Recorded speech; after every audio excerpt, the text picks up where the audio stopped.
The third book of Moses, called Leviticus, chapter 1. And the Lord called unto Moses, and spake unto him out of the tabernacle of the congregation, saying, Speak unto the children of Israel, and say unto them, If any man of you bring an offering unto the Lord, ye shall bring your offering of the cattle, even of the herd and of the flock. If his offering be a burnt sacrifice of the herd, let him offer a male without blemish. He shall offer it of his own voluntary will at the door of the tabernacle of the congregation before the Lord. And he shall put his hand upon the head of the burnt offering, and it shall be accepted for him to make atonement for him. And he shall kill the bullock before the Lord, and the priests, Aaron's son, shall bring the blood, and sprinkle the blood round about upon the altar that is by the door of the tabernacle of the congregation. And he shall flay the burnt offering, and cut it into his pieces. And the sons of Aaron the priest shall put fire upon the altar, and lay the wood in order upon the fire. And the priest, Aaron's son, shall lay the parts, the head and the fat, in order upon the wood that is on the fire which is upon the altar. But his inwards and his legs shall he wash in water, and the priest shall burn all on the altar to be a burnt sacrifice, and offering made by fire of a sweet savour unto the Lord. And if his offering be of the flocks, namely of the sheep, or of the goats for a burnt sacrifice, he shall bring it a male without blemish, and he shall kill it on the side of the altar northward before the Lord. And the priest, Aaron's son, shall sprinkle his blood round about upon the altar. And he shall cut it into his pieces with his head and his fat, and the priest shall lay them in order on the wood that is on the fire which is upon the altar. But he shall wash the inwards and the legs with water, and the priest shall bring it all, and burn it upon the altar. It is a burnt sacrifice, and offering made by fire of a sweet savour unto the Lord. And if the burnt sacrifice for his offering to the Lord be of fowls, then he shall bring his offering of turtle-doves or of young pigeons. And the priest shall bring it unto the altar, and wring off his head, and burn it on the altar. And the blood thereof shall be wrung out at the side of the altar, and he shall pluck away his crop with his feathers, and cast it beside the altar on the east part, by the place of the ashes.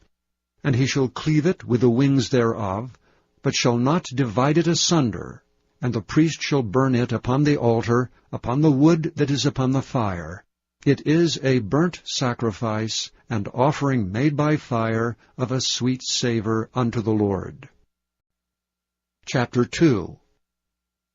And when any will offer a meat offering unto the Lord, his offering shall be of fine flour, and he shall pour oil upon it, and put frankincense thereon.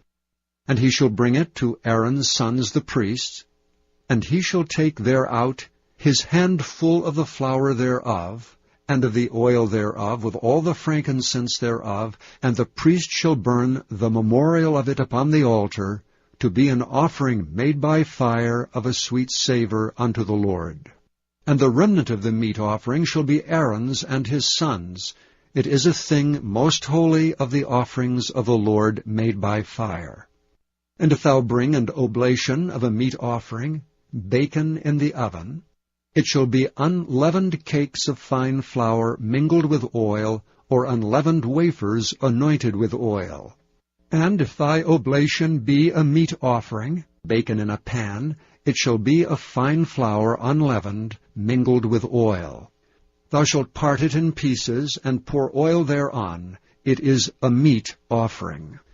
And if thy oblation be a meat offering, bacon in the frying pan, it shall be made of fine flour with oil. And thou shalt bring the meat offering that is made of these things unto the Lord, and when it is presented unto the priest, he shall bring it unto the altar. And the priest shall take from the meat offering a memorial thereof, and shall burn it upon the altar. It is an offering made by fire, of a sweet savour unto the Lord. And that which is left of the meat offering shall be Aaron's and his sons'. It is a thing most holy of the offerings of the Lord made by fire. No meat offering which ye shall bring unto the Lord shall be made with leaven, for ye shall burn no leaven nor any honey in any offering of the Lord made by fire. As for the oblation of the firstfruits, ye shall offer them unto the Lord, but they shall not be burnt on the altar for a sweet savour. And every oblation of thy meat offering shalt thou season with salt, neither shalt thou suffer the salt of the covenant of thy God to be lacking from thy meat offering. With all thine offerings thou shalt offer salt. And if thou offer a meat offering of thy firstfruits unto the Lord, thou shalt offer for the meat offering of thy firstfruits green ears of corn, dried by the fire, even corn beaten out of full ears. And thou shalt put oil upon it, and lay frankincense thereon. It is a meat offering. And the priest shall burn the memorial of it, part of the beaten corn thereof, and part of the oil thereof, with all the frankincense thereof. It is an offering made by fire unto the Lord. Chapter 3. And if his oblation be a sacrifice of peace offering, if he offer it of the herd, whether it be a male or female, he shall offer it without blemish before the Lord. And he shall lay his hand upon the head of his offering, and kill it at the door of the tabernacle of the congregation. And Aaron's sons the priest shall sprinkle the blood upon the altar round about. And he shall offer of the sacrifice of the peace offering an offering made by fire unto the Lord, the fat that covereth the inwards, and all the fat that is upon the inwards, and the 2 kidneys, and the fat that is on them, which is by the flanks, and the caul above the liver with the kidneys, it shall he take away. And Aaron's son shall burn it on the altar upon the burnt sacrifice, which is upon the wood that is on the fire. It is an offering made by fire of a sweet savour unto the Lord. And if his offering for a sacrifice of peace offering unto the Lord be of the flock, male or female, he shall offer it without blemish. If he offer a lamb for his offering, then shall he offer it before the Lord. And he shall lay his hand upon the head of his offering, and kill it before the tabernacle of the congregation. And Aaron's son shall sprinkle the blood thereof round about upon the altar. And he shall offer of the sacrifice of the peace offering and offering made by fire unto the Lord, the fat thereof, and the whole rump. It shall he take off hard by the backbone, and the fat that covereth the inwards, and all the fat that is upon the inwards, and the 2 kidneys, and the fat that is upon them, which is by the flanks, and the caul above the liver, with the kidneys, it shall he take away. And the priest shall burn it upon the altar. It is the food of the offering made by fire unto the Lord. And if his offering be of a goat, then he shall offer it before the Lord. And he shall lay his hand upon the head of it, and kill it before the tabernacle of the congregation. And the sons of Aaron shall sprinkle the blood thereof upon the altar round about. And he shall offer thereof his offering, even an offering made by fire unto the Lord, the fat that covereth the inwards, and all the fat that is upon the inwards, and the 2 kidneys, and the fat that is upon them, which is by the flanks, and the caul above the liver, with the kidneys, it shall he take away. And the priest shall burn them upon the altar. It is the food of the offering made by fire for a sweet savour. All the fat is the Lord's. It shall be a perpetual statute for your generations throughout all your dwellings, that ye eat neither fat nor blood. Chapter 4. And the Lord spake unto Moses, saying, Speak unto the children of Israel, saying, If a soul shall sin through ignorance against any of the commandments of the Lord concerning things which ought not to be done, and shall do against any of them, if the priest that is anointed do sin according to the sin of the people, then let him bring for his sin which he hath sinned a young bullock without blemish unto the Lord for a sin offering. And he shall bring the bullock unto the door of the tabernacle of the congregation before the Lord, and shall lay his hand upon the bullock's head, and kill the bullock before the Lord. And the priest that is anointed shall take of the bullock's blood, and bring it to the tabernacle of the congregation. And the priest shall dip his finger in the blood, and sprinkle of the blood 7 times before the Lord, before the veil of the sanctuary. And the priest shall put some of the blood upon the horns of the altar of sweet incense before the Lord, which is in the tabernacle of the congregation, and shall pour all the blood of the bullock at the bottom of the altar of the burnt offering, which is at the door of the tabernacle of the congregation.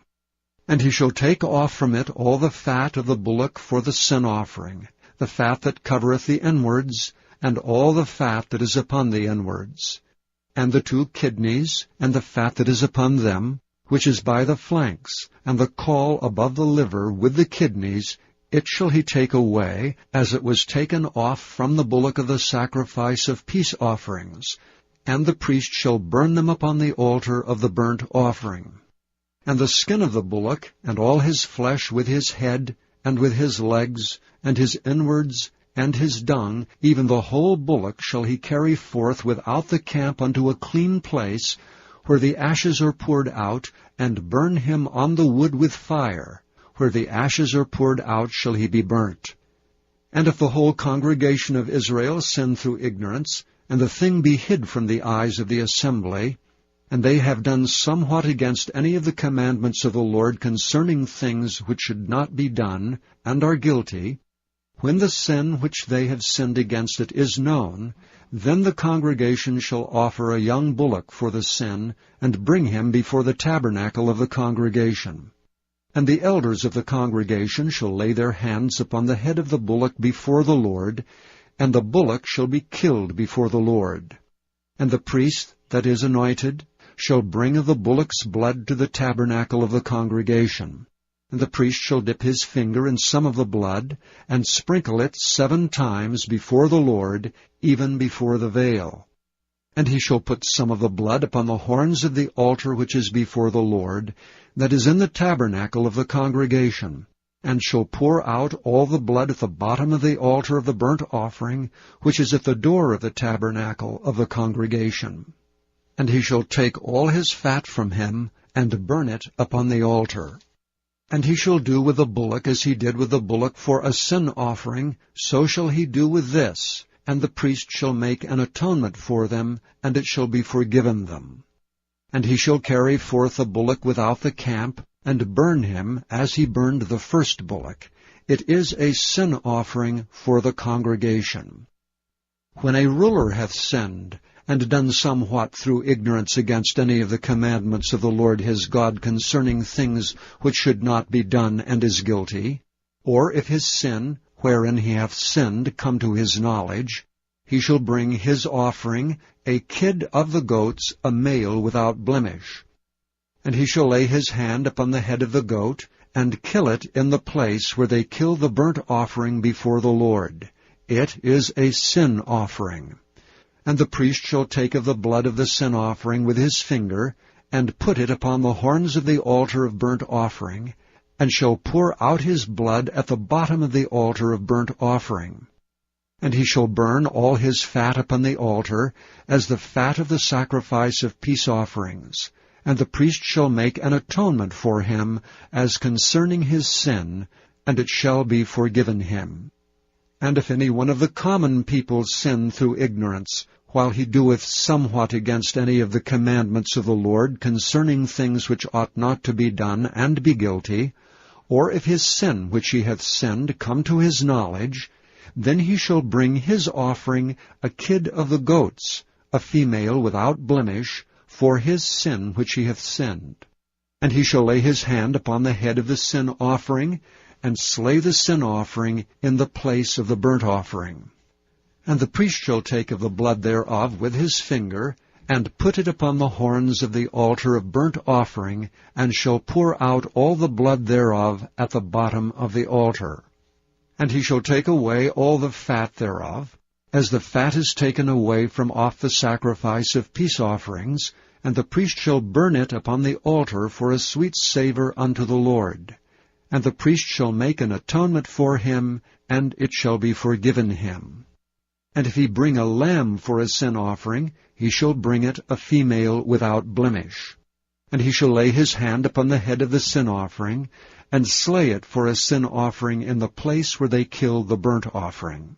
And the priest shall take of the blood of the sin offering with his finger, and put it upon the horns of the altar of burnt offering, and shall pour out all the blood thereof at the bottom of the altar.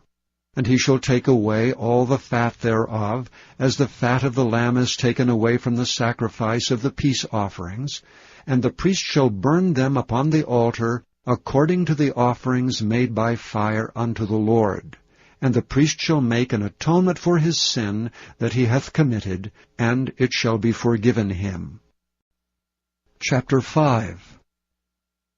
And if a soul sin, and hear the voice of swearing, and is a witness, whether he have seen or known of it, if he do not utter it, then he shall bear his iniquity. Or if a soul touch any unclean thing, whether it be a carcass of an unclean beast, or a carcass of unclean cattle, or the carcass of unclean creeping things, and if it be hidden from him, he also shall be unclean and guilty. Or if he touch the uncleanness of man, whatsoever uncleanness it be, that a man shall be defiled withal, and it be hid from him, when he knoweth of it, then he shall be guilty. Or if a soul swear, pronouncing with his lips to do evil, or to do good, whatsoever it be that a man shall pronounce with an oath, and it be hid from him, when he knoweth of it, then he shall be guilty in one of these. And it shall be, when he shall be guilty in one of these things, that he shall confess that he hath sinned in that thing. And he shall bring his trespass offering unto the Lord for his sin which he hath sinned, a female from the flock, a lamb or a kid of the goats, for a sin offering, and the priest shall make an atonement for him concerning his sin. And if he be not able to bring a lamb, then he shall bring for his trespass which he hath committed 2 turtle doves, or 2 young pigeons unto the Lord, one for a sin offering, and the other for a burnt offering. And he shall bring them unto the priest, who shall offer that which is for sin offering first, and wring off his head from his neck, but shall not divide it asunder, and he shall sprinkle of the blood of the sin offering upon the side of the altar, and the rest of the blood shall be wrung out at the bottom of the altar. It is a sin offering. And he shall offer the second for a burnt offering, according to the manner, and the priest shall make an atonement for him for his sin which he hath sinned, and it shall be forgiven him. But if he be not able to bring 2 turtle doves or 2 young pigeons, then he that sinneth shall bring for his offering the 10th part of an ephah of fine flour for a sin offering. He shall put no oil upon it, neither shall he put any frankincense thereon, for it is a sin offering. Then shall he bring it to the priest, and the priest shall take his handful of it, even a memorial thereof, and burn it on the altar, according to the offering made by fire unto the Lord. It is a sin offering. And the priest shall make an atonement for him, as touching his sin that he hath sinned in one of these, and it shall be forgiven him. And the remnant shall be the priest's as a meat offering. And the Lord spake unto Moses, saying, If a soul commit a trespass, and sin through ignorance in the holy things of the Lord, then he shall bring for his trespass unto the Lord a ram without blemish out of the flocks, with thy estimation of shekels of silver, after the shekel of the sanctuary, for a trespass offering. And he shall make amends for the harm that he hath done in the holy thing, and shall add the 5th part thereto, and give it unto the priest. And the priest shall make an atonement for him with the ram of the trespass offering, and it shall be forgiven him. And if a soul sin, and commit any of these things which are forbidden to be done by the commandments of the Lord, though he wist it not, yet is he guilty, and shall bear his iniquity. And he shall bring a ram without blemish out of the flock, with thy estimation for a trespass offering unto the priest, and the priest shall make an atonement for him concerning his ignorance wherein he erred, and wist it not, and it shall be forgiven him. It is a trespass offering. he hath certainly trespassed against the Lord. Chapter 6. And the Lord spake unto Moses, saying, If a soul sin, and commit a trespass against the Lord, and lie unto his neighbor in that which was delivered him to keep, or in fellowship, or in a thing taken away by violence, or hath deceived his neighbor, or hath found that which was lost, and lieth concerning it, and sweareth falsely, in any of all these that a man doeth, sinning therein, then it shall be, because he hath sinned and is guilty, that he shall restore that which he took violently away, or the thing which he hath deceitfully gotten, or that which was delivered him to keep, or the lost thing which he found, or all that about which he hath sworn falsely. He shall even restore it in the principal, and shall add the 5th part more thereto, and give it unto him to whom it appertaineth, in the day of his trespass offering. And he shall bring his trespass offering unto the Lord, a ram without blemish out of the flock, with thy estimation, for a trespass offering unto the priest. And the priest shall make an atonement for him before the Lord, and it shall be forgiven him for anything of all that he hath done in trespassing therein. And the Lord spake unto Moses, saying, Command Aaron and his sons, saying, This is the law of the burnt offering. It is the burnt offering because of the burning upon the altar all night unto the morning, and the fire of the altar shall be burning in it. And the priest shall put on his linen garment, and his linen breeches shall he put upon his flesh, and take up the ashes which the fire hath consumed, with the burnt offering on the altar, and he shall put them beside the altar. And he shall put off his garments, and put on other garments, and carry forth the ashes without the camp unto a clean place. And the fire upon the altar shall be burning in it, it shall not be put out, and the priest shall burn wood on it every morning, and lay the burnt offering in order upon it, and he shall burn thereon the fat of the peace offerings. The fire shall ever be burning upon the altar, it shall never go out. And this is the law of the meat offering. The sons of Aaron shall offer it before the Lord, before the altar. And he shall take of it his handful of the flour of the meat offering, and of the oil thereof, and all the frankincense which is upon the meat offering, and shall burn it upon the altar for a sweet savour, even the memorial of it unto the Lord. And the remainder thereof shall Aaron and his sons eat. With unleavened bread shall it be eaten in the holy place. In the court of the tabernacle of the congregation they shall eat it. It shall not be baken with leaven. I have given it unto them for their portion of my offerings made by fire. It is most holy, as is the sin offering, and as the trespass offering. All the males among the children of Aaron shall eat of it. It shall be a statute forever in your generations concerning the offerings of the Lord made by fire. Every one that toucheth them shall be holy. And the Lord spake unto Moses, saying, This is the offering of Aaron and of his sons, which they shall offer unto the Lord in the day when he is anointed, the 10th part of an ephah of fine flour for a meat offering perpetual, half of it in the morning, and half thereof at night. In a pan it shall be made with oil, and when it is baken, thou shalt bring it in, and the baken pieces of the meat offering shalt thou offer for a sweet savour unto the Lord. And the priest of his sons that is anointed in his stead shall offer it. It is a statute forever unto the Lord. It shall be wholly burnt. For every meat offering for the priest shall be wholly burnt. It shall not be eaten. And the Lord spake unto Moses, saying, Speak unto Aaron and to his sons, saying, This is the law of the sin offering. In the place where the burnt offering is killed shall the sin offering be killed before the Lord. It is most holy. The priest that offereth it for sin shall eat it. In the holy place shall it be eaten, in the court of the tabernacle of the congregation.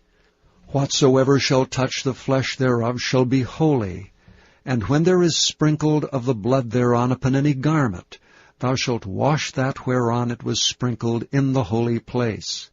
But the earthen vessel wherein it is sodden shall be broken, and if it be sodden in a brazen pot, it shall be both scoured and rinsed in water. All the males among the priests shall eat thereof. It is most holy. And no sin offering, whereof any of the blood is brought into the tabernacle of the congregation to reconcile with all in the holy place, shall be eaten. It shall be burnt in the fire. Chapter 7. Likewise, this is the law of the trespass offering. It is most holy. In the place where they kill the burnt offering shall they kill the trespass offering, and the blood thereof shall be sprinkled round about upon the altar. And he shall offer of it all the fat thereof, the rump and the fat that covereth the inwards, and the 2 kidneys, and the fat that is on them, which is by the flanks, and the caul that is above the liver with the kidneys, it shall he take away. And the priest shall burn them upon the altar for an offering made by fire unto the Lord. It is a trespass offering. Every male among the priests shall eat thereof. It shall be eaten in the holy place. It is most holy. As the sin offering is, so is the trespass offering. There is one law for them. The priest that maketh atonement therewith shall have it. And the priest that offereth any man's burnt offering, even the priest shall have to himself the skin of the burnt offering which he hath offered. And all the meat offering that is baken in the oven, and all that is dressed in the frying pan, and in the pan shall be the priest's that offereth it. And every meat offering mingled with oil and dry shall all the sons of Aaron have, one as much as another. And this is the law of the sacrifice of peace offerings which he shall offer unto the Lord. If he offer it for a thanksgiving, then he shall offer with the sacrifice of thanksgiving unleavened cakes mingled with oil, and unleavened wafers anointed with oil, and cakes mingled with oil of fine flour fried. Besides the cakes, he shall offer for his offering leavened bread with the sacrifice of thanksgiving of his peace offerings. And of it he shall offer one out of a whole oblation for an heave offering unto the Lord, and it shall be the priest that sprinkleth the blood of the peace offerings. And the flesh of the sacrifice of his peace offerings for thanksgiving shall be eaten the same day that it is offered. He shall not leave any of it until the morning. But if the sacrifice of his offering be a vow, or a voluntary offering, it shall be eaten the same day that he offereth his sacrifice, and on the morrow also the remainder of it shall be eaten. But the remainder of the flesh of the sacrifice of the 3rd day shall be burnt with fire. And if any of the flesh of the sacrifice of his peace offerings be eaten at all on the 3rd day, it shall not be accepted, neither shall it be imputed unto him that offereth it. It shall be an abomination, and the soul that eateth of it shall bear his iniquity. And the flesh that toucheth any unclean thing shall not be eaten. It shall be burnt with fire. And as for the flesh, all that be clean shall eat thereof.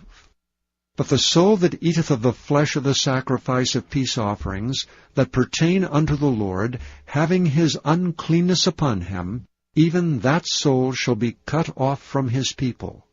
Moreover, the soul that shall touch any unclean thing, as the uncleanness of man, or any unclean beast, or any abominable unclean thing, and eat of the flesh of the sacrifice of peace offerings, which pertain unto the Lord, even that soul shall be cut off from his people.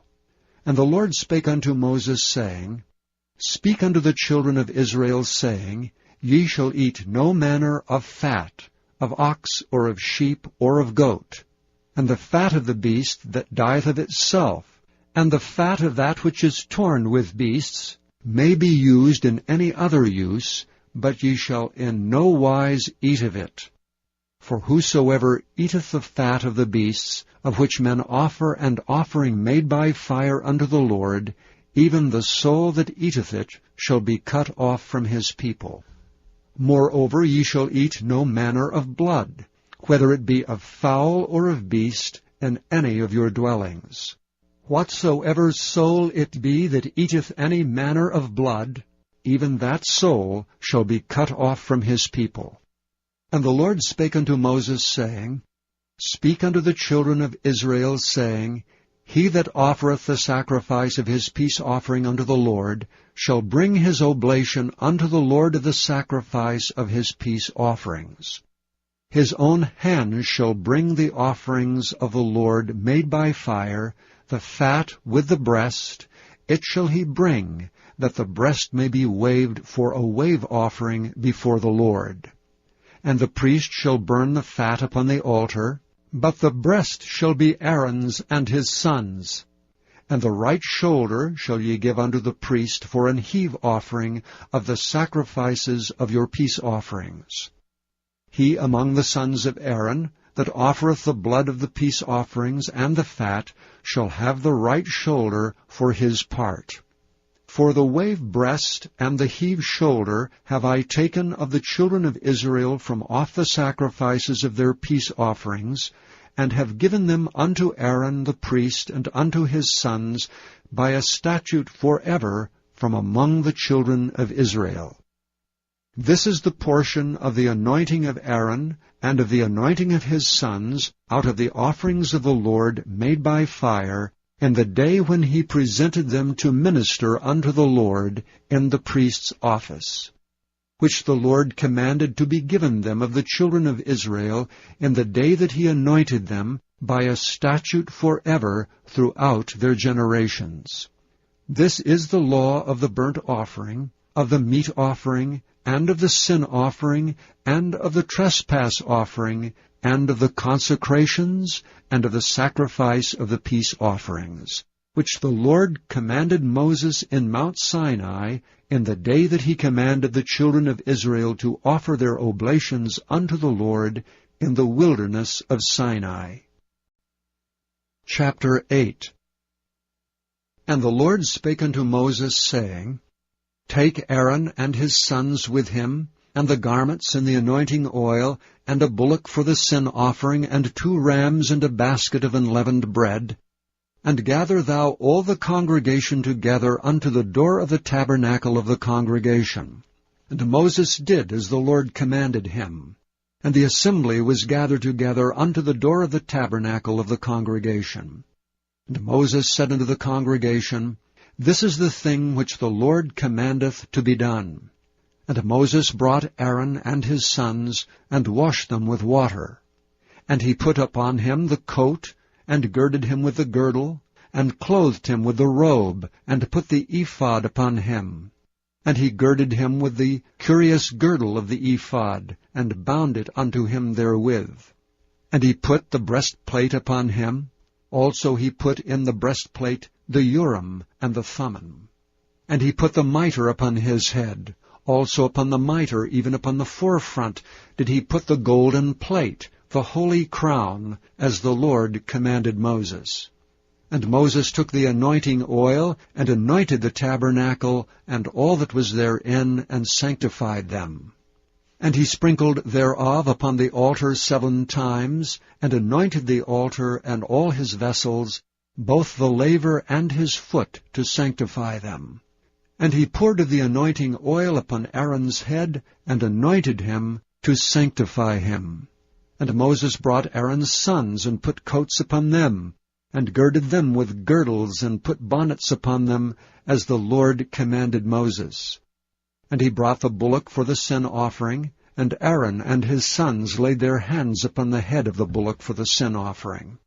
And he slew it, and Moses took the blood, and put it upon the horns of the altar round about with his finger, and purified the altar, and poured the blood at the bottom of the altar, and sanctified it to make reconciliation upon it. And he took all the fat that was upon the inwards, and the caul above the liver, and the 2 kidneys in their fat, and Moses burned it upon the altar. But the bullock and his hide, his flesh, and his dung he burnt with fire without the camp, as the Lord commanded Moses.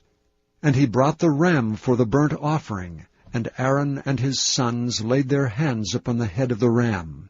And he killed it, and Moses sprinkled the blood upon the altar round about. And he cut the ram into pieces, and Moses burnt the head, and the pieces, and the fat. And he washed the inwards and the legs in water, and Moses burnt the whole ram upon the altar. It was a burnt sacrifice for a sweet savour, and an offering made by fire unto the Lord, as the Lord commanded Moses. And he brought the other ram, the ram of consecration, and Aaron and his sons laid their hands upon the head of the ram. And he slew it, and Moses took of the blood of it, and put it upon the tip of Aaron's right ear, and upon the thumb of his right hand, and upon the great toe of his right foot.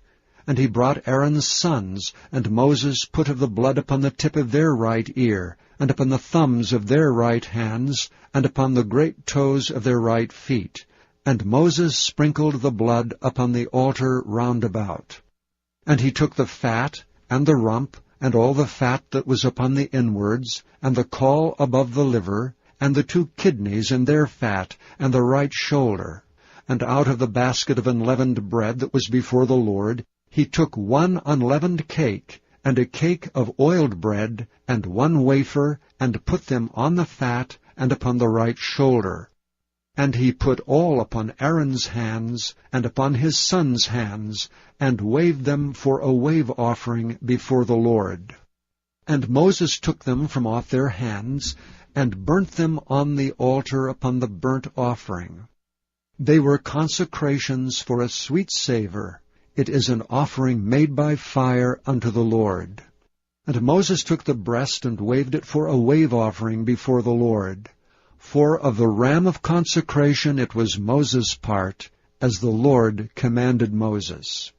And Moses took of the anointing oil, and of the blood which was upon the altar, and sprinkled it upon Aaron, and upon his garments, and upon his sons, and upon his sons' garments with him, and sanctified Aaron, and his garments, and his sons' garments with him.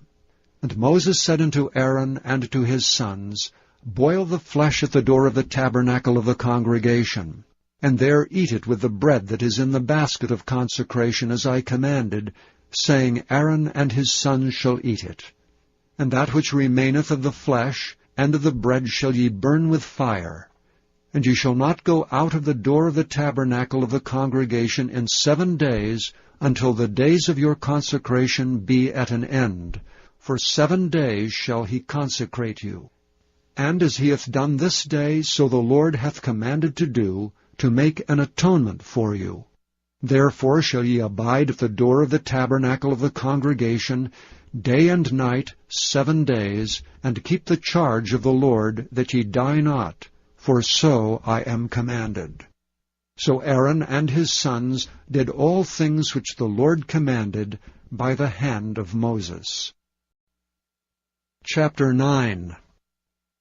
And it came to pass on the 8th day that Moses called Aaron and his sons and the elders of Israel, and he said unto Aaron, Take thee a young calf for a sin offering, and a ram for a burnt offering without blemish, and offer them before the Lord. And unto the children of Israel thou shalt speak, saying, Take ye a kid of the goats for a sin offering, and a calf and a lamb, both of the first year without blemish, for a burnt offering. Also a bullock and a ram for peace offerings to sacrifice before the Lord, and a meat offering mingled with oil, for today the Lord will appear unto you. And they brought that which Moses commanded before the tabernacle of the congregation. And all the congregation drew near and stood before the Lord. And Moses said, This is the thing which the Lord commanded that ye should do, and the glory of the Lord shall appear unto you. And Moses said unto Aaron, Go unto the altar, and offer thy sin offering, and thy burnt offering, and make an atonement for thyself and for the people, and offer the offering of the people, and make an atonement for them, as the Lord commanded. Aaron therefore went unto the altar, and slew the calf of the sin offering which was for himself. And the sons of Aaron brought the blood unto him, and he dipped his finger in the blood, and put it upon the horns of the altar, and poured out the blood at the bottom of the altar. But the fat, and the kidneys, and the caul above the liver of the sin offering, he burnt upon the altar as the Lord commanded Moses. And the flesh and the hide he burnt with fire without the camp. And he slew the burnt offering, and Aaron's sons presented unto him the blood which he sprinkled round about upon the altar. And they presented the burnt offering unto him, with the pieces thereof, and the head, and he burnt them upon the altar. And he did wash the inwards and the legs, and burnt them upon the burnt offering on the altar. And he brought the people's offerings, and took the goat which was the sin offering for the people, and slew it, and offered it for sin as the first. And he brought the burnt offering, and offered it according to the manner. And he brought the meat offering, and took an handful thereof, and burnt it upon the altar beside the burnt sacrifice of the morning. He slew also the bullock and the ram for a sacrifice of peace offerings, which was for the people. And Aaron's sons presented unto him the blood, which he sprinkled upon the altar round about, and the fat of the bullock and of the ram, the rump, and that which covereth the inwards, and the kidneys, and the caul above the liver. And they put the fat upon the breasts, and he burnt the fat upon the altar. And the breasts and the right shoulder Aaron waved for a wave offering before the Lord, as Moses commanded. And Aaron lifted up his hand toward the people, and blessed them, and came down from offering of the sin offering, and the burnt offering, and the peace offerings. And Moses and Aaron went into the tabernacle of the congregation, and came out and blessed the people, and the glory of the Lord appeared unto all the people. And there came a fire out from before the Lord, and consumed upon the altar the burnt offering and the fat, which when all the people saw, they shouted, and fell on their faces. Chapter 10. And Nadab and Abihu, the sons of Aaron, took either of them his censer, and put fire therein, and put incense thereon, and offered strange fire before the Lord, which he commanded them not. And there went out fire from the Lord, and devoured them, and they died before the Lord. Then Moses said unto Aaron, This is it that the Lord spake, saying, I will be sanctified in them that come nigh me, and before all the people I will be glorified. And Aaron held his peace. And Moses called Mishael and Elzaphan the sons of Uzziel, the uncle of Aaron, and said unto them, Come near, carry your brethren from before the sanctuary out of the camp. So they went near and carried them in their coats out of the camp, as Moses had said. And Moses said unto Aaron, and unto Eleazar, and unto Ithamar his sons, Uncover not your heads, neither rend your clothes, lest ye die, and lest wrath come upon all the people. But let your brethren, the whole house of Israel, bewail the burning which the Lord hath kindled. And ye shall not go out from the door of the tabernacle of the congregation, lest ye die, for the anointing oil of the Lord is upon you. And they did according to the word of Moses. And the Lord spake unto Aaron, saying, Do not drink wine nor strong drink, thou nor thy sons with thee, when ye go into the tabernacle of the congregation, lest ye die. It shall be a statute for ever throughout your generations, and that ye may put difference between holy and unholy, and between unclean and clean. And that ye may teach the children of Israel all the statutes which the Lord hath spoken unto them by the hand of Moses. And Moses spake unto Aaron, and unto Eleazar, and unto Ithamar his sons that were left, Take the meat offering that remaineth of the offerings of the Lord made by fire, and eat it without leaven beside the altar, for it is most holy.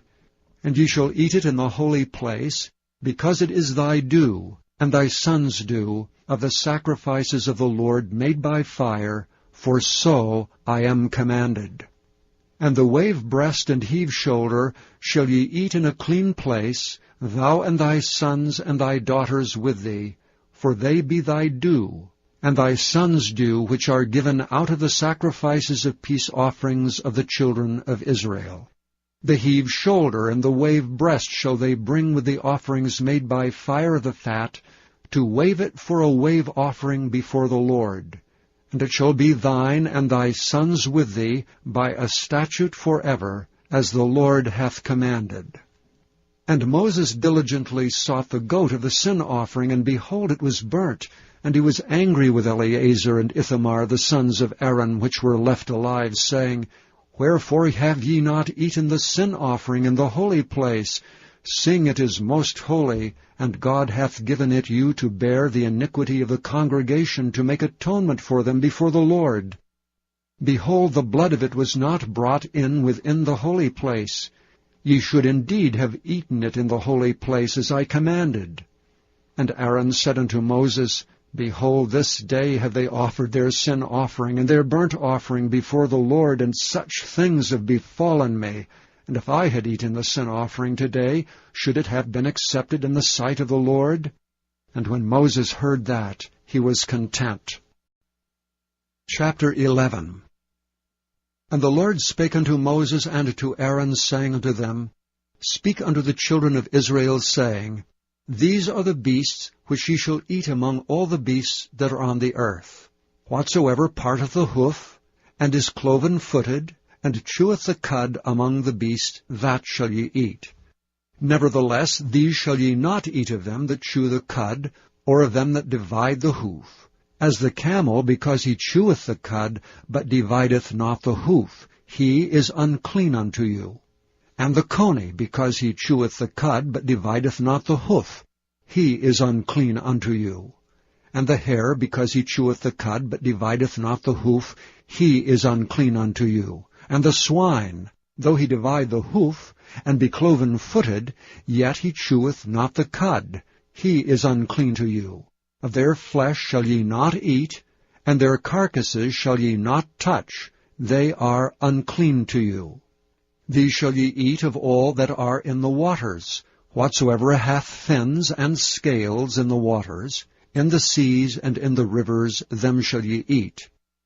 And all that have not fins and scales in the seas and in the rivers, and all that move in the waters, and of any living thing which is in the waters, they shall be an abomination unto you.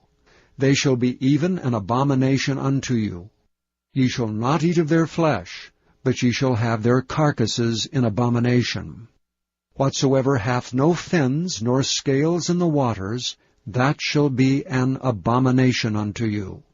And these are they which ye shall have in abomination among the fowls. They shall not be eaten. They are an abomination, the eagle, and the ossifrage, and the osprey, and the vulture, and the kite after his kind, every raven after his kind, and the owl, and the nighthawk, and the cuckoo, and the hawk after his kind, and the little owl, and the cormorant, and the great owl, and the swan, and the pelican, and the gyre eagle, and the stork, the heron after her kind, and the lapwing, and the bat. All fowls that creep, going upon all four, shall be an abomination unto you. Yet these may ye eat of, every flying creeping thing that goeth upon all four, which have legs above their feet, to leap withal upon the earth. Even these of them ye may eat, the locust after his kind, and the bald locust after his kind, and the beetle after his kind, and the grasshopper after his kind. But all other flying, creeping things, which have 4 feet, shall be an abomination unto you. And for these ye shall be unclean. Whosoever toucheth the carcass of them shall be unclean until the even. And whosoever beareth aught of the carcass of them shall wash his clothes, and be unclean until the even. The carcasses of every beast which divideth the hoof, and is not cloven-footed, nor cheweth the cud, are unclean unto you. Every one that toucheth them shall be unclean. And whatsoever goeth upon his paws among all manner of beasts that go on all four, those are unclean unto you. Whoso toucheth their carcass shall be unclean until the even. And he that beareth the carcass of them shall wash his clothes, and be unclean until the even. They are unclean unto you. These also shall be unclean unto you among the creeping things that creep upon the earth, the weasel, and the mouse, and the tortoise after his kind, and the ferret, and the chameleon, and the lizard, and the snail, and the mole. These are unclean to you among all that creep.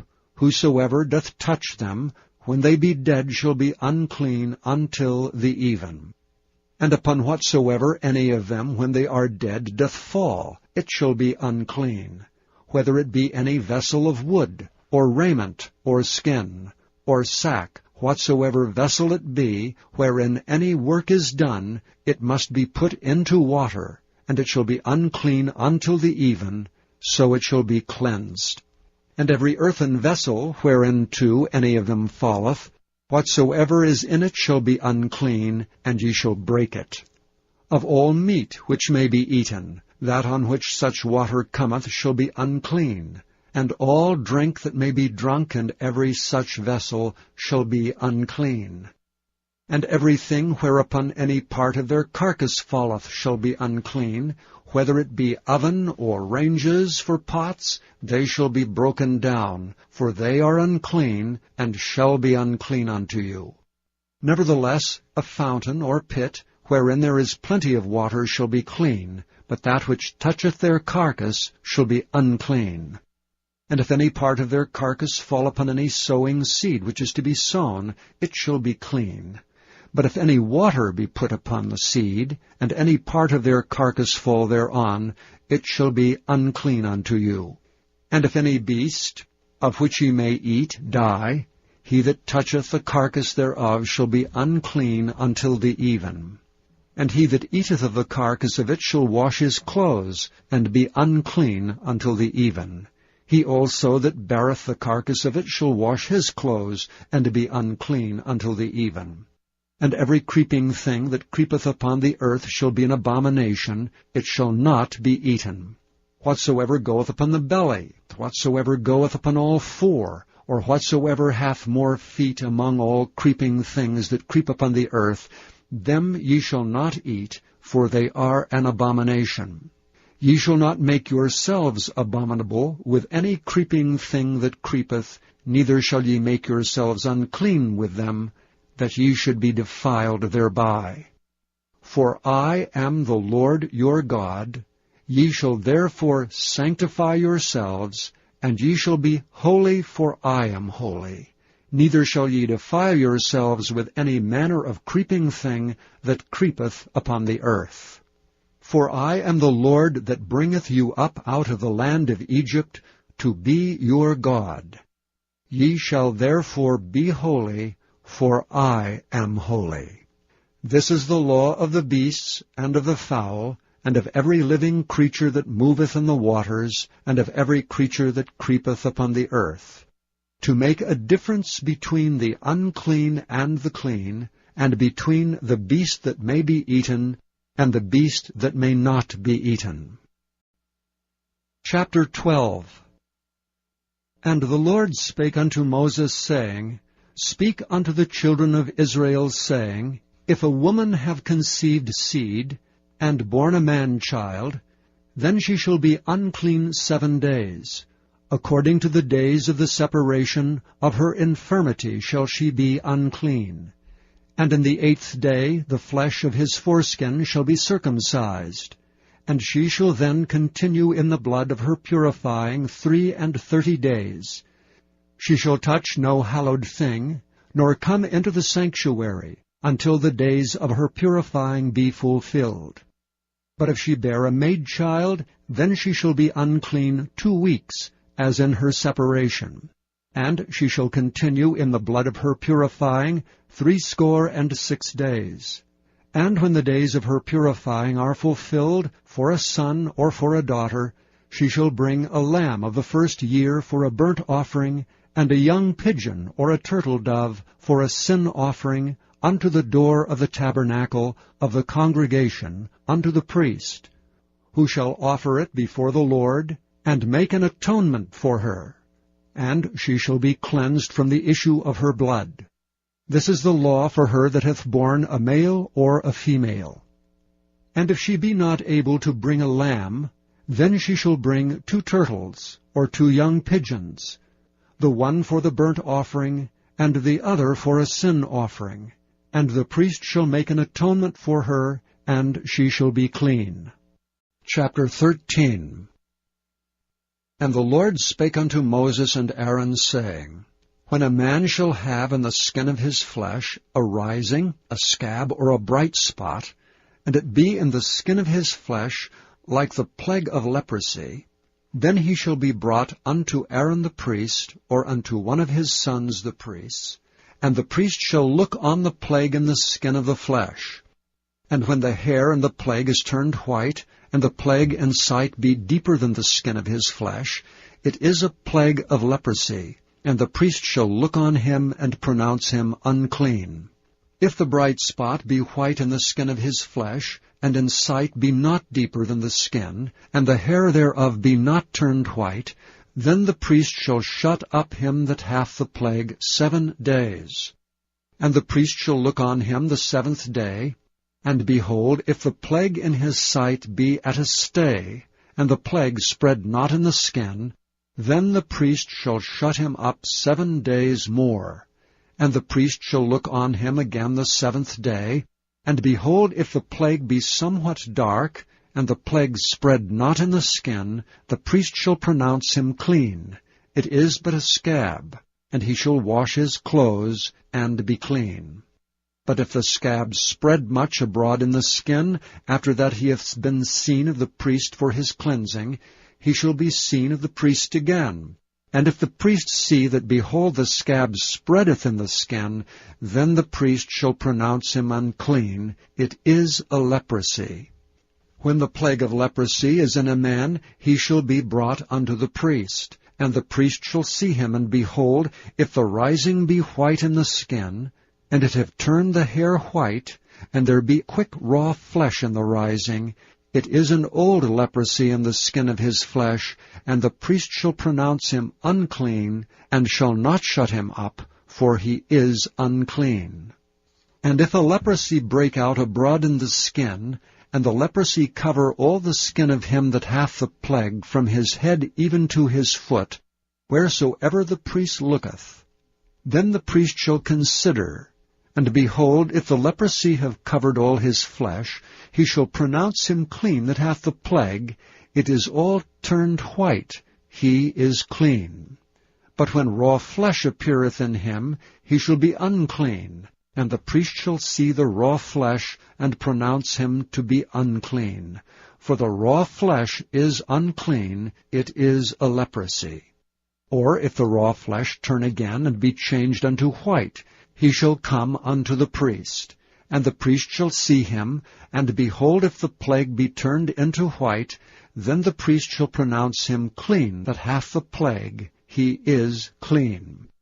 The flesh also, in which even in the skin thereof was a boil, and is healed, and in the place of the boil there be a white rising, or a bright spot, white and somewhat reddish, and it be showed to the priest, and if when the priest seeth it, behold, it be in sight lower than the skin, and the hair thereof be turned white, the priest shall pronounce him unclean. It is a plague of leprosy broken out of the boil. But if the priest look on it, and behold, there be no white hairs therein, and if it be not lower than the skin, but be somewhat dark, then the priest shall shut him up 7 days. And if it spread much abroad in the skin, then the priest shall pronounce him unclean. It is a plague. But if the bright spots stay in his place, and spread not, it is a burning boil, and the priest shall pronounce him clean. Or if there be any flesh in the skin, whereof there is a hot burning, and the quick flesh that burneth have a white bright spot, somewhat reddish or white, then the priest shall look upon it. And behold, if the hair in the bright spot be turned white, and if it be in sight deeper than the skin, it is a leprosy broken out of the burning. Wherefore the priest shall pronounce him unclean. it is the plague of leprosy. But if the priest look on it, and behold, there be no white hair in the bright spot, and it be no lower than the other's skin, but be somewhat dark, then the priest shall shut him up 7 days. And the priest shall look upon him the 7th day, and if it be spread much abroad in the skin, then the priest shall pronounce him unclean. It is the plague of leprosy. And if the bright spot stay in his place, and spread not in the skin, but it be somewhat dark, it is a rising of the burning, and the priest shall pronounce him clean, for it is an inflammation of the burning. If a man or woman have a plague upon the head, or the beard, then the priest shall see the plague, and behold, if it be in sight deeper than the skin, and there be in it a yellow thin hair, then the priest shall pronounce him unclean. It is a dry scall, even a leprosy upon the head or beard. And if the priest look on the plague of the scall, and behold, it be not in sight deeper than the skin, and that there is no black hair in it, then the priest shall shut him up that hath a plague of the scall 7 days. And in the 7th day the priest shall look on the plague, and behold, if the scall spread not, and there be in it no yellow hair, and the scall be not in sight deeper than the skin, he shall be shaven, but the scall shall he not shave, and the priest shall shut him up that hath the scall 7 days more. And in the 7th day the priest shall look on the scall, and behold, if the scall be not spread in the skin, nor be in sight deeper than the skin, then the priest shall pronounce him clean, and he shall wash his clothes, and be clean. But if the scall spread abroad much in the skin after his cleansing, then the priest shall look on him, and behold, if the scall be spread in the skin, the priest shall not seek for yellow hair, he is unclean. But if the scall be in his sight at a stay, and that there is black hair grown up therein, the scall is healed, he is clean, and the priest shall pronounce him clean. If a man also or a woman have in the skin of their flesh bright spots, even white bright spots, then the priest shall look. And behold, if the bright spots in the skin of their flesh be darkish white, it is a freckled spot that groweth in the skin, he is clean. And the man whose hair is fallen off his head, he is bald, yet he is clean. And he that hath his hair fallen off from part of his head toward his face, he is forehead bald, yet he is clean. And if there be in the bald head, or bald forehead, a white reddish sore, it is a leprosy sprung up in his bald head or his bald forehead. Then the priest shall look upon it, and behold, if the rising of the sore be white reddish in his bald head, or in his bald forehead, as the leprosy appeareth in the skin of the flesh, he is a leprous man, he is unclean. The priest shall pronounce him utterly unclean, his plague is in his head. And if the leper in whom the plague is, his clothes shall be rent, and his head bare, and he shall put a covering upon his upper lip, and shall cry, Unclean, unclean. All the days wherein the plague shall be in him, he shall be defiled. He is unclean, he shall dwell alone, without the camp shall his habitation be. The garment also that the plague of leprosy is in, whether it be a woolen garment or a linen garment, whether it be in the warp or woof, of linen or of woolen, whether in a skin or in anything made of skin, and if the plague be greenish or reddish in the garment, or in the skin, either in the warp or in the woof, or in anything of skin, it is a plague of leprosy, and shall be showed unto the priest. And the priest shall look upon the plague, and shut up it that hath the plague 7 days. And he shall look on the plague on the 7th day. If the plague be spread in the garment, either in the warp or in the woof, or in a skin, or in any work that is made of skin, the plague is in a fretting leprosy, it is unclean. He shall therefore burn that garment, whether warp or woof, in woolen or in linen, or anything of skin wherein the plague is. For it is a fretting leprosy, it shall be burnt in the fire. And if the priest shall look, and behold, the plague be not spread in the garment, either in the warp, or in the woof, or in anything of skin, then the priest shall command that they wash the thing wherein the plague is, and he shall shut it up 7 days more. And the priest shall look on the plague, after that it is washed. And behold, if the plague have not changed his color, and the plague be not spread, it is unclean. Thou shalt burn it in the fire. It is fret inward, whether it be bare within or without.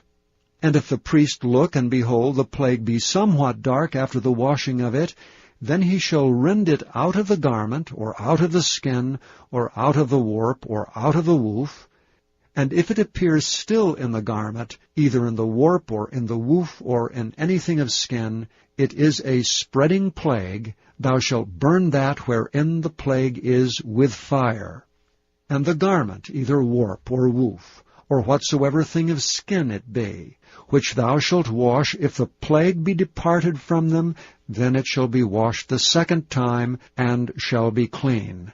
This is the law of the plague of leprosy in a garment of woolen or linen, either in the warp or woof, or anything of skins, to pronounce it clean, or to pronounce it unclean. Chapter 14.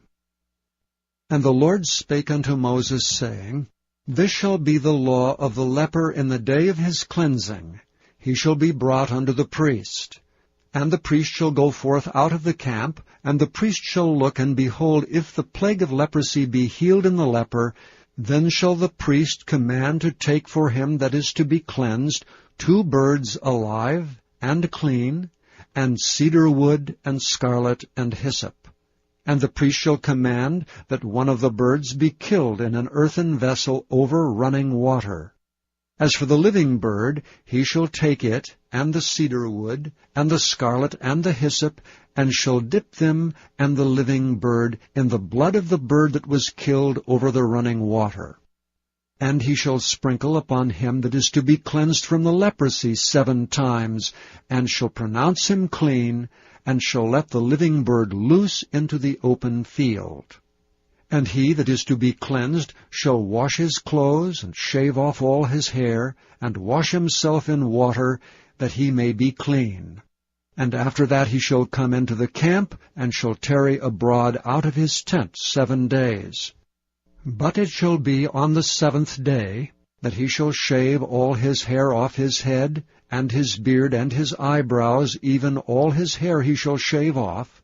And he shall wash his clothes, also he shall wash his flesh in water, and he shall be clean. And on the 8th day he shall take 2 he-lambs without blemish, and 1 ewe-lamb of the first year without blemish, and 3/10 deals of fine flour for a meat offering mingled with oil, and 1 log of oil. And the priest that maketh him clean shall present the man that is to be made clean, and those things before the Lord at the door of the tabernacle of the congregation. And the priest shall take 1 he-lamb, and offer him for a trespass offering, and the log of oil, and wave them for a wave offering before the Lord. And he shall slay the lamb in the place where he shall kill the sin offering and the burnt offering in the holy place. For as the sin offering is the priest's, so is the trespass offering. It is most holy. And the priest shall take some of the blood of the trespass offering, and the priest shall put it upon the tip of the right ear of him that is to be cleansed, and upon the thumb of his right hand, and upon the great toe of his right foot. And the priest shall take some of the log of oil, and pour it into the palm of his own left hand. And the priest shall dip his right finger in the oil that is in his left hand, and shall sprinkle of the oil with his finger 7 times before the Lord.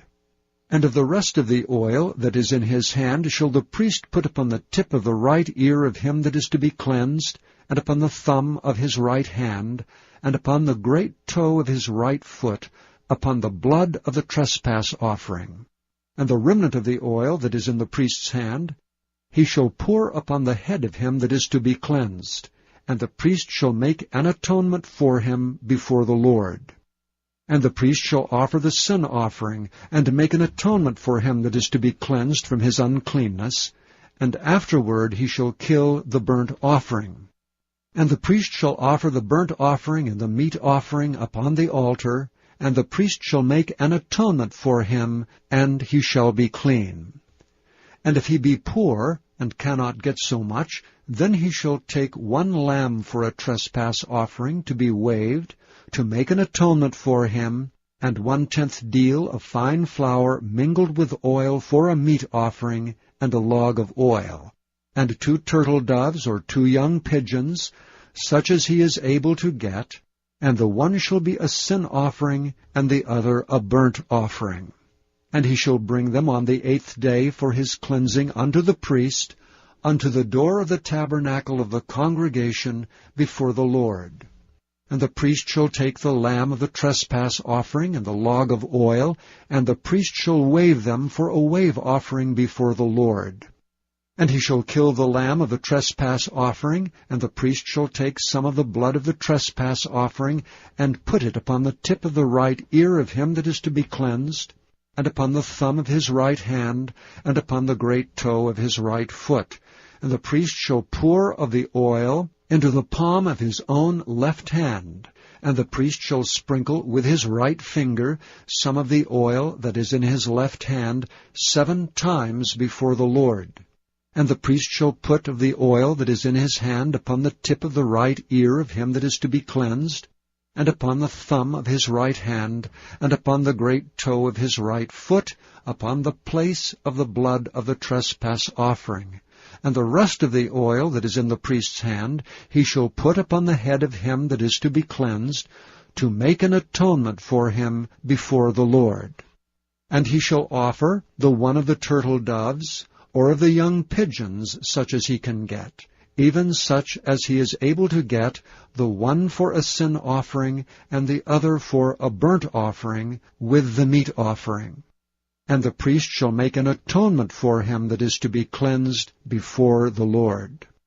This is the law of him in whom is the plague of leprosy, whose hand is not able to get that which pertaineth to his cleansing.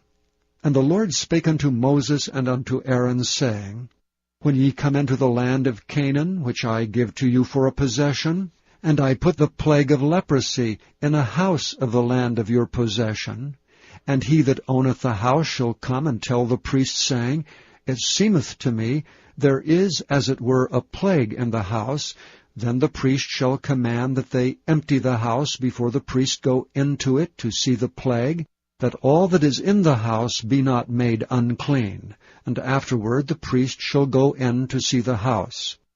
And he shall look on the plague, and behold, if the plague be in the walls of the house with hollow strakes, greenish or reddish, which in sight are lower than the wall, then the priest shall go out of the house to the door of the house, and shut up the house 7 days. And the priest shall come again the 7th day, and shall look, and behold, if the plague be spread in the walls of the house, then the priest shall command that they take away the stones in which the plague is, and they shall cast them into an unclean place without the city. And he shall cause the house to be scraped within round about, and they shall pour out the dust that they scrape off without the city into an unclean place. And they shall take other stones, and put them in the place of those stones. And he shall take other mortar, and shall plaster the house. And if the plague come again, and break out in the house, after that he hath taken away the stones, and after he hath scraped the house, and after it is plastered, then the priest shall come and look, and behold, if the plague be spread in the house, it is a fretting leprosy in the house, it is unclean. And he shall break down the house, the stones of it, and the timber thereof, and all the mortar of the house. And he shall carry them forth out of the city into an unclean place. Moreover, he that goeth into the house, all the while that is shut up, shall be unclean until the even. And he that lieth in the house shall wash his clothes, and he that eateth in the house shall wash his clothes. And if the priest shall come in and look upon it, and behold, the plague hath not spread in the house, after the house was plastered, then the priest shall pronounce the house clean, because the plague is healed. And he shall take to cleanse the house 2 birds, and cedar wood, and scarlet, and hyssop, and he shall kill the one of the birds in an earthen vessel over running water. And he shall take the cedar wood, and the hyssop, and the scarlet, and the living bird, and dip them in the blood of the slain bird, and in the running water, and sprinkle the house 7 times. And he shall cleanse the house with the blood of the bird, and with the running water, and with the living bird, and with the cedar wood, and with the hyssop, and with the scarlet. But he shall let go the living bird out of the city into the open fields, and make an atonement for the house, and it shall be clean. This is the law for all manner of plague of leprosy and scall, and for the leprosy of a garment and of a house, and for a rising, and for a scab, and for a bright spot, to teach when it is unclean, and when it is clean. This is the law of leprosy. Chapter 15. And the Lord spake unto Moses and to Aaron, saying, Speak unto the children of Israel, and say unto them, When any man hath a running issue out of his flesh, because of his issue, he is unclean.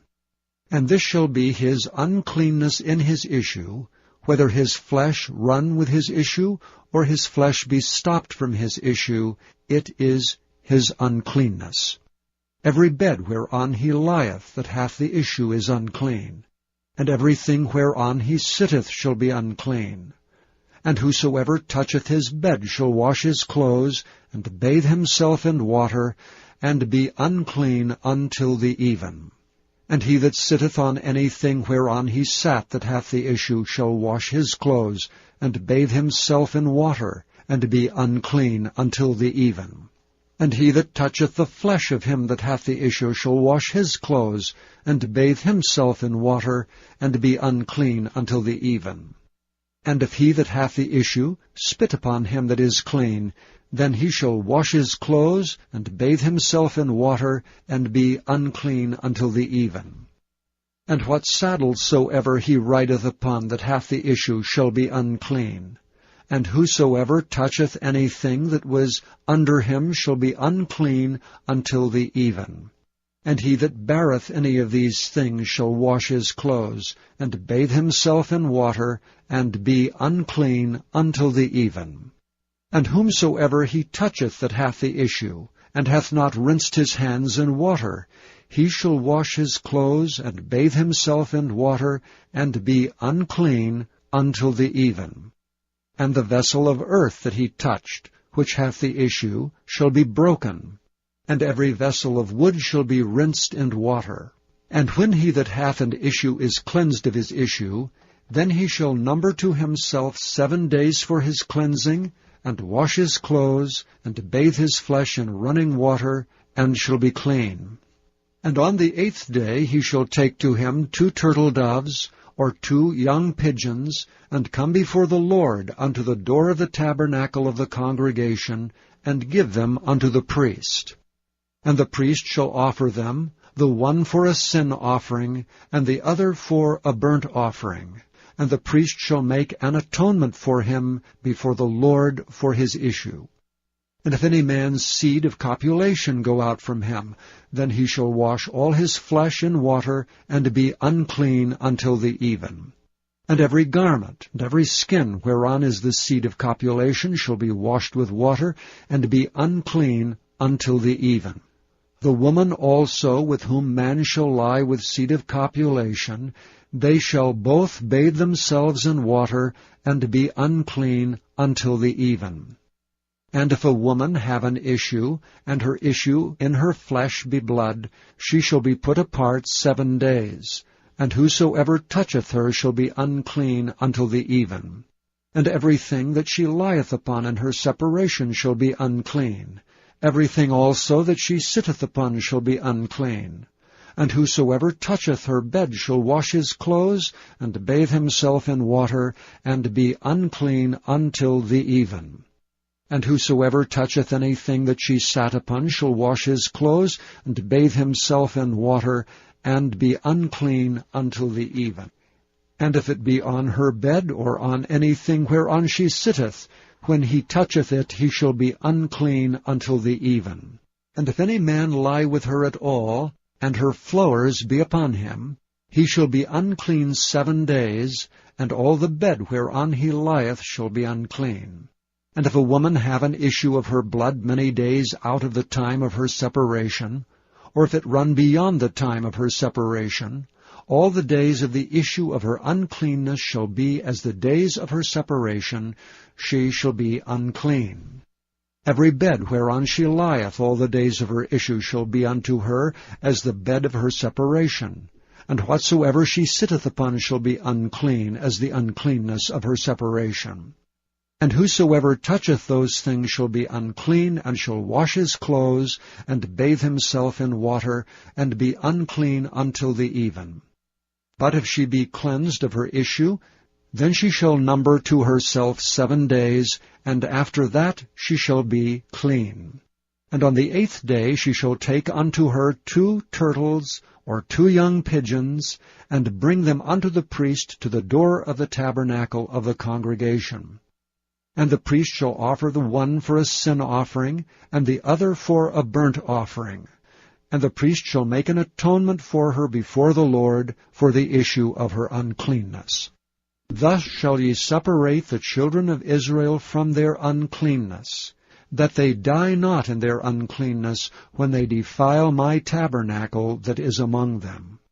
This is the law of him that hath an issue, and of him whose seed goeth from him, and is defiled therewith, and of her that is sick of her flowers, and of him that hath an issue, of the man and of the woman, and of him that lieth with her that is unclean. Chapter 16. And the Lord spake unto Moses after the death of the 2 sons of Aaron, when they offered before the Lord and died. And the Lord said unto Moses, Speak unto Aaron thy brother, that he come not at all times into the holy place within the veil before the mercy seat, which is upon the ark, that he die not. For I will appear in the cloud upon the mercy seat. Thus shall Aaron come into the holy place, with a young bullock for a sin offering, and a ram for a burnt offering.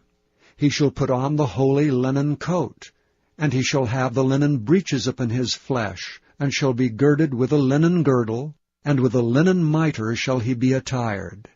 These are holy garments, therefore shall he wash his flesh in water, and so put them on.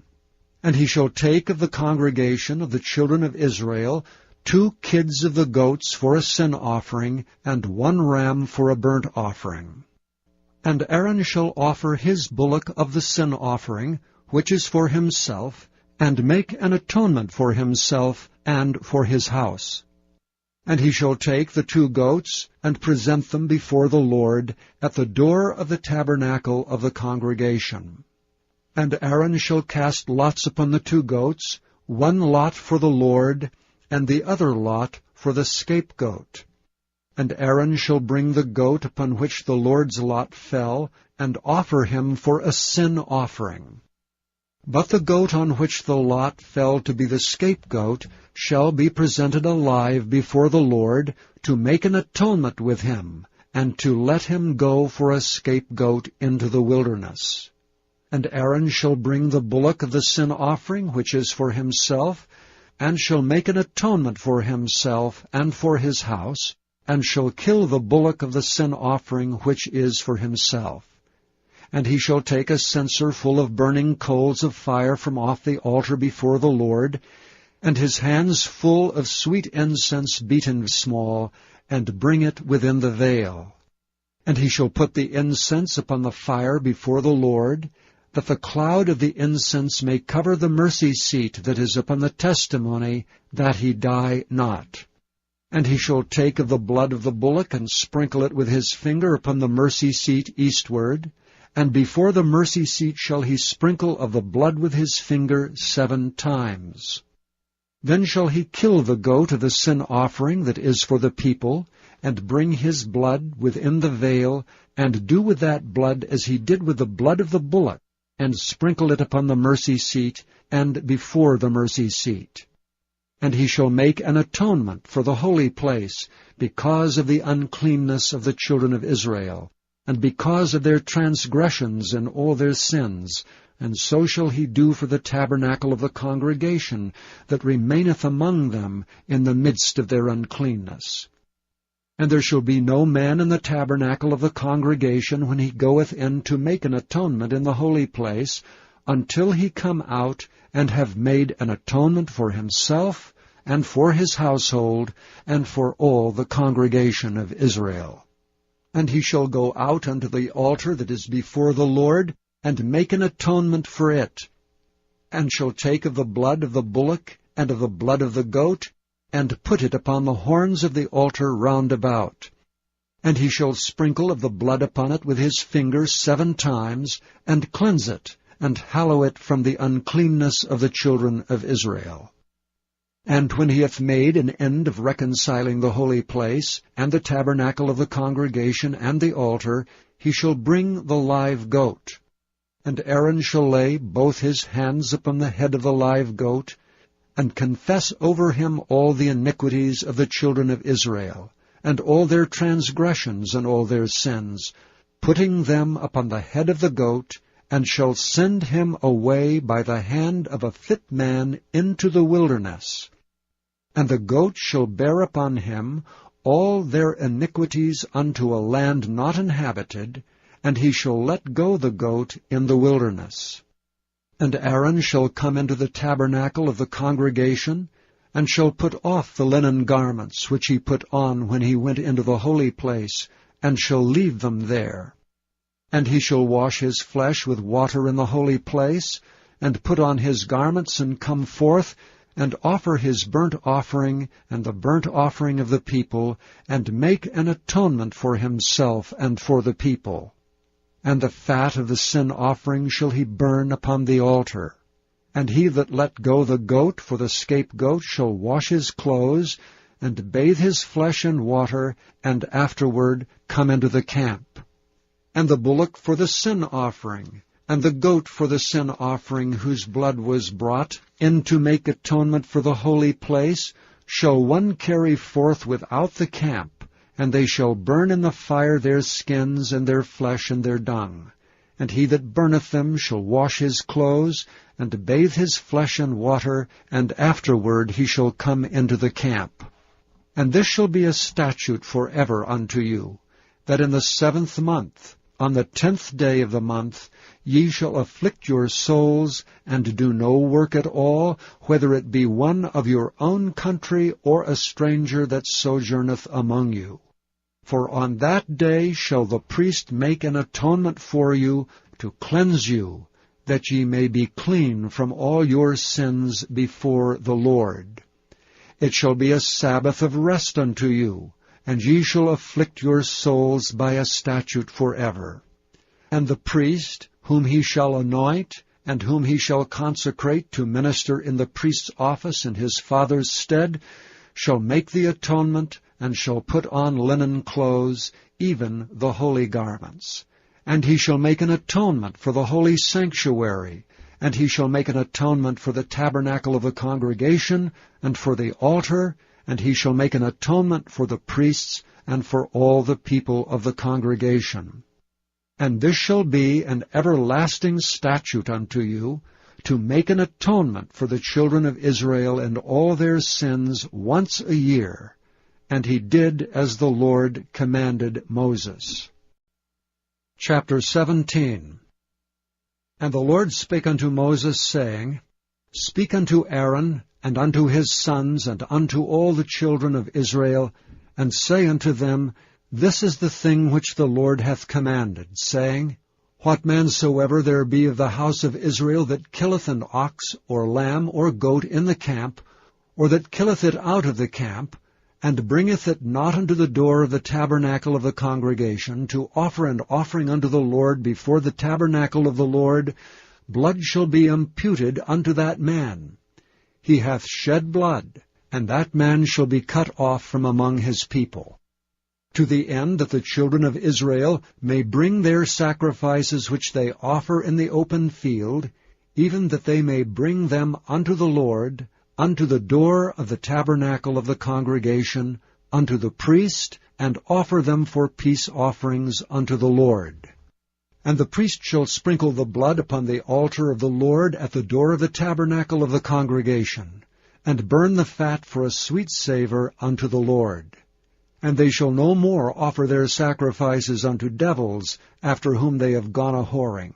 This shall be a statute for ever unto them, throughout their generations. And thou shalt say unto them, Whatsoever man there be of the house of Israel, or of the strangers which sojourn among you, that offereth a burnt offering or sacrifice, and bringeth it not unto the door of the tabernacle of the congregation to offer it unto the Lord, even that man shall be cut off from among his people. And whatsoever man there be of the house of Israel, or of the strangers that sojourn among you, that eateth any manner of blood, I will even set my face against that soul that eateth blood, and will cut him off from among his people. For the life of the flesh is in the blood, and I have given it to you upon the altar, to make an atonement for your souls, for it is the blood that maketh an atonement for the soul. Therefore I said unto the children of Israel, No soul of you shall eat blood, neither shall any stranger that sojourneth among you eat blood. And whatsoever man there be of the children of Israel, or of the strangers that sojourn among you, which hunteth and catcheth any beast or fowl that may be eaten, he shall even pour out the blood thereof, and cover it with dust. For it is the life of all flesh, the blood of it is for the life thereof. Therefore I said unto the children of Israel, Ye shall eat the blood of no manner of flesh, for the life of all flesh is the blood thereof. Whosoever eateth it shall be cut off. And every soul that eateth that which died of itself, or that which was torn with beasts, whether it be one of your own country or a stranger, he shall both wash his clothes, and bathe himself in water, and be unclean until the even. Then shall he be clean. But if he wash them not, nor bathe his flesh, then he shall bear his iniquity. Chapter 18. And the Lord spake unto Moses, saying, Speak unto the children of Israel, and say unto them, I am the Lord your God.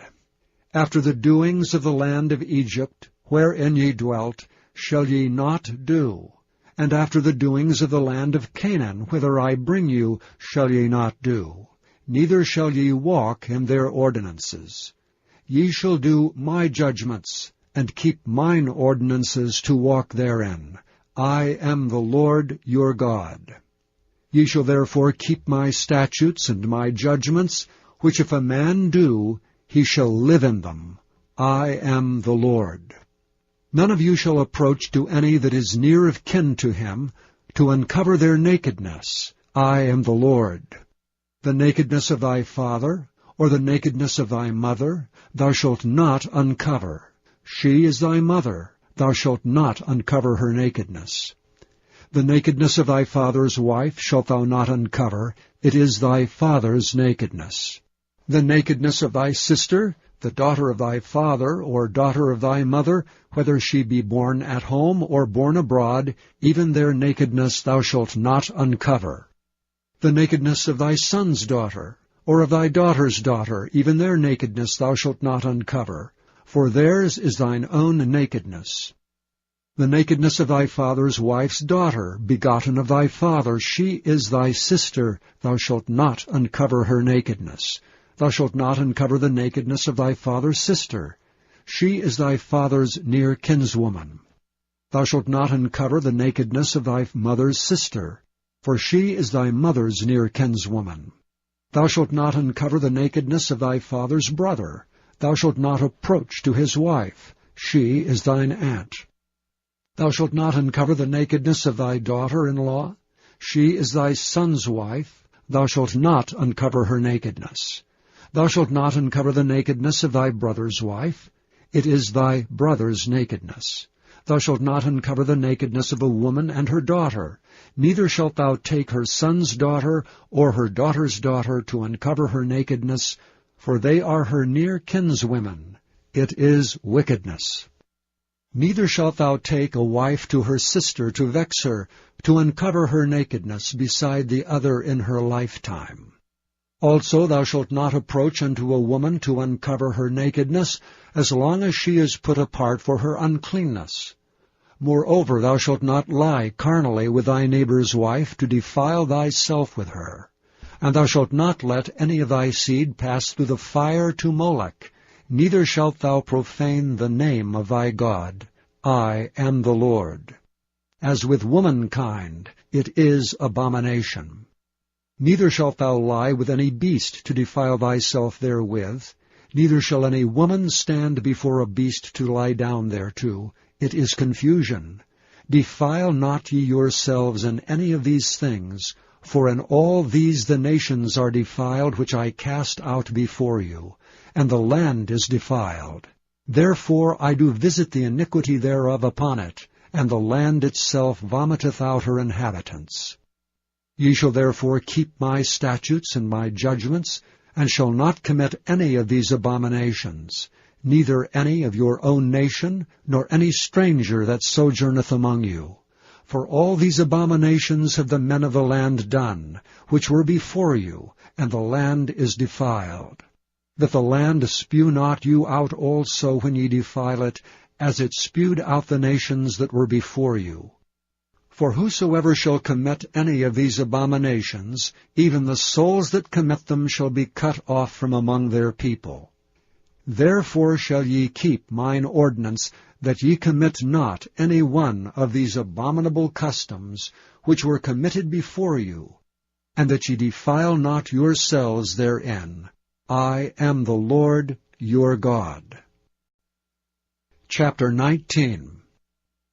And the Lord spake unto Moses, saying, Speak unto all the congregation of the children of Israel, and say unto them, Ye shall be holy, for I, the Lord your God, am holy. Ye shall fear every man his mother and his father, and keep my Sabbaths. I am the Lord your God. Turn ye not unto idols, nor make to yourselves molten gods. I am the Lord your God. And if ye offer a sacrifice of peace offerings unto the Lord, ye shall offer it at your own will. It shall be eaten the same day ye offer it, and on the morrow, if aught remain until the third day, it shall be burnt in the fire. And if it be eaten at all on the third day, it is abominable. It shall not be accepted. Therefore every one that eateth it shall bear his iniquity, because he hath profaned the hallowed thing of the Lord, and that soul shall be cut off from among his people.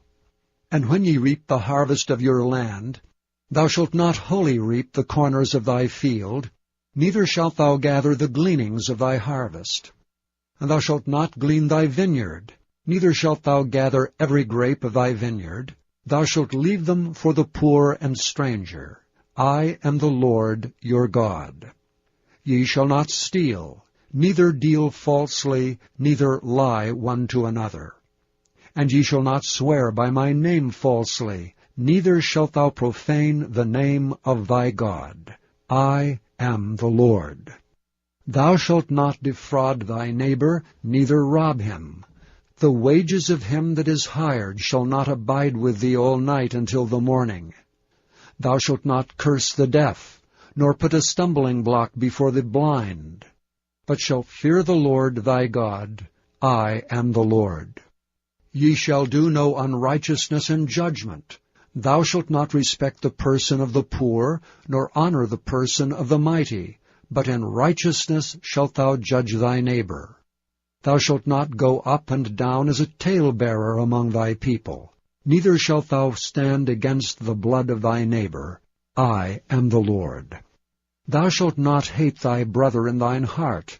Thou shalt in any wise rebuke thy neighbor, and not suffer sin upon him. Thou shalt not avenge nor bear any grudge against the children of thy people, but thou shalt love thy neighbor as thyself. I am the Lord. Ye shall keep my statutes. Thou shalt not let thy cattle gender with a diverse kind. Thou shalt not sow thy field with mingled seed. Neither shall a garment mingled of linen and woolen come upon thee. And whosoever lieth carnally with a woman, that is a bondmaid betrothed to an husband, and not at all redeemed, nor freedom given her, she shall be scourged. They shall not be put to death, because she was not free. And he shall bring his trespass offering unto the Lord, unto the door of the tabernacle of the congregation, even a ram for a trespass offering. And the priest shall make an atonement for him with the ram of the trespass offering before the Lord for his sin which he hath done, and the sin which he hath done shall be forgiven him. And when ye shall come into the land, and shall have planted all manner of trees for food, then ye shall count the fruit thereof as uncircumcised. 3 years shall it be as uncircumcised unto you. It shall not be eaten of. But in the 4th year all the fruit thereof shall be holy to praise the Lord withal. And in the 5th year shall ye eat of the fruit thereof, that it may yield unto you the increase thereof. I am the Lord your God. Ye shall not eat anything with blood, neither shall ye use enchantment, nor observe times. Ye shall not round the corners of your heads, neither shalt thou mar the corners of thy beard. Ye shall not make any cuttings in your flesh for the dead, nor print any marks upon you. I am the Lord. Do not prostitute thy daughter to cause her to be a whore, lest the land fall to whoredom, and the land become full of wickedness. Ye shall keep my Sabbaths, and reverence my sanctuary. I am the Lord. Regard not them that have familiar spirits, neither seek after wizards to be defiled by them. I am the Lord your God. Thou shalt rise up before the hoary head, and honor the face of the old man, and fear thy God. I am the Lord. And if a stranger sojourn with thee in your land, ye shall not vex him. But the stranger that dwelleth with you shall be unto you as one born among you, and thou shalt love him as thyself. For ye were strangers in the land of Egypt. I am the Lord your God. Ye shall do no unrighteousness in judgment, in meter yard, in weight, or in measure. Just balances, just weights, a just ephah, and a just hin shall ye have. I am the Lord your God, which brought you out of the land of Egypt. Therefore shall ye observe all my statutes and all my judgments, and do them. I am the Lord. Chapter 20. And the Lord spake unto Moses, saying, Again thou shalt say to the children of Israel, Whosoever he be of the children of Israel, or of the strangers that sojourn in Israel, that giveth any of his seed unto Moloch, he shall surely be put to death. The people of the land shall stone him with stones.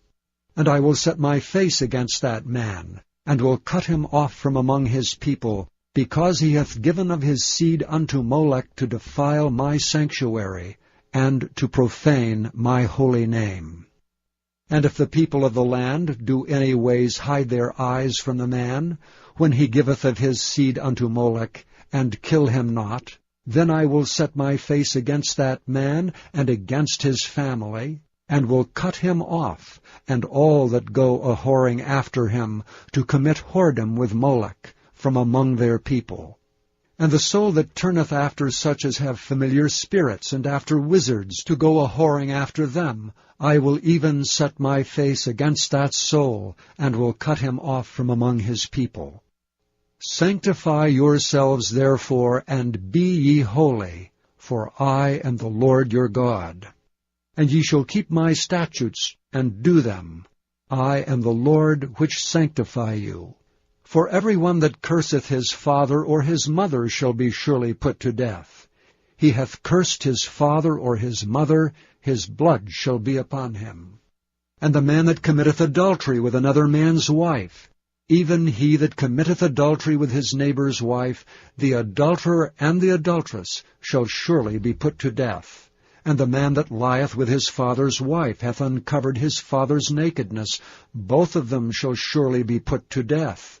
Their blood shall be upon them. And if a man lie with his daughter-in-law, both of them shall surely be put to death. They have wrought confusion. Their blood shall be upon them. If a man also lie with mankind, as he lieth with a woman, both of them have committed an abomination. They shall surely be put to death. Their blood shall be upon them. And if a man take a wife and her mother, it is wickedness. They shall be burnt with fire, both he and they, that there be no wickedness among you. And if a man lie with a beast, he shall surely be put to death, and ye shall slay the beast. And if a woman approach unto any beast, and lie down thereto, thou shalt kill the woman and the beast. They shall surely be put to death. Their blood shall be upon them. And if a man shall take his sister, his father's daughter, or his mother's daughter, and see her nakedness, and she see his nakedness, it is a wicked thing, and they shall be cut off in the sight of their people. He hath uncovered his sister's nakedness. He shall bear his iniquity. And if a man shall lie with a woman having her sickness, and shall uncover her nakedness, he hath discovered her fountain, and she hath uncovered the fountain of her blood, and both of them shall be cut off from among their people. And thou shalt not uncover the nakedness of thy mother's sister, nor of thy father's sister, for he uncovereth his near kin. They shall bear their iniquity. And if a man shall lie with his uncle's wife, he hath uncovered his uncle's nakedness. They shall bear their sin. They shall die childless. And if a man shall take his brother's wife, it is an unclean thing. He hath uncovered his brother's nakedness. They shall be childless. Ye shall therefore keep all my statutes and all my judgments, and do them, that the land whither I bring you to dwell therein spew you not out. And ye shall not walk in the manners of the nation which I cast out before you, for they committed all these things, and therefore I abhorred them. But I have said unto you, ye shall inherit their land, and I will give it unto you to possess it, a land that floweth with milk and honey. I am the Lord your God, which have separated you from other people. Ye shall therefore put difference between clean beasts and unclean, and between unclean fowls and clean. And ye shall not make your souls abominable by beast or by fowl, or by any manner of living thing that creepeth on the ground, which I have separated from you as unclean. And ye shall be holy unto me, for I the Lord am holy, and have severed you from other people, that ye should be mine. A man also or woman that hath a familiar spirit, or that is a wizard, shall surely be put to death. They shall stone them with stones. Their blood shall be upon them. Chapter 21.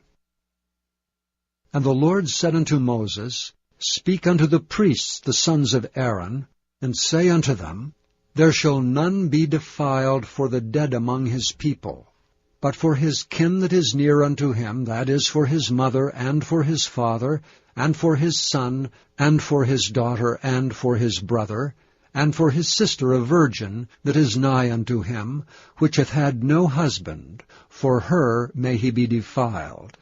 But he shall not defile himself, being a chief man among his people, to profane himself. They shall not make baldness upon their head, neither shall they shave off the corner of their beard, nor make any cuttings in their flesh. They shall be holy unto their God, and not profane the name of their God. For the offerings of the Lord made by fire, and the bread of their God they do offer. Therefore they shall be holy. They shall not take a wife that is a whore, or profane. Neither shall they take a woman, put away from her husband. for he is holy unto his God. Thou shalt sanctify him therefore, for he offereth the bread of thy God. He shall be holy unto thee, for I, the Lord, which sanctify you, am holy. And the daughter of any priest, if she profane herself by playing the whore, she profaneth her father, she shall be burnt with fire. And he that is the high priest among his brethren, upon whose head the anointing oil was poured, and that is consecrated to put on the garments, shall not uncover his head, nor rend his clothes, neither shall he go in to any dead body, nor defile himself for his father or for his mother. Neither shall he go out of the sanctuary, nor profane the sanctuary of his God. For the crown of the anointing oil of his God is upon him. I am the Lord. And he shall take a wife in her virginity.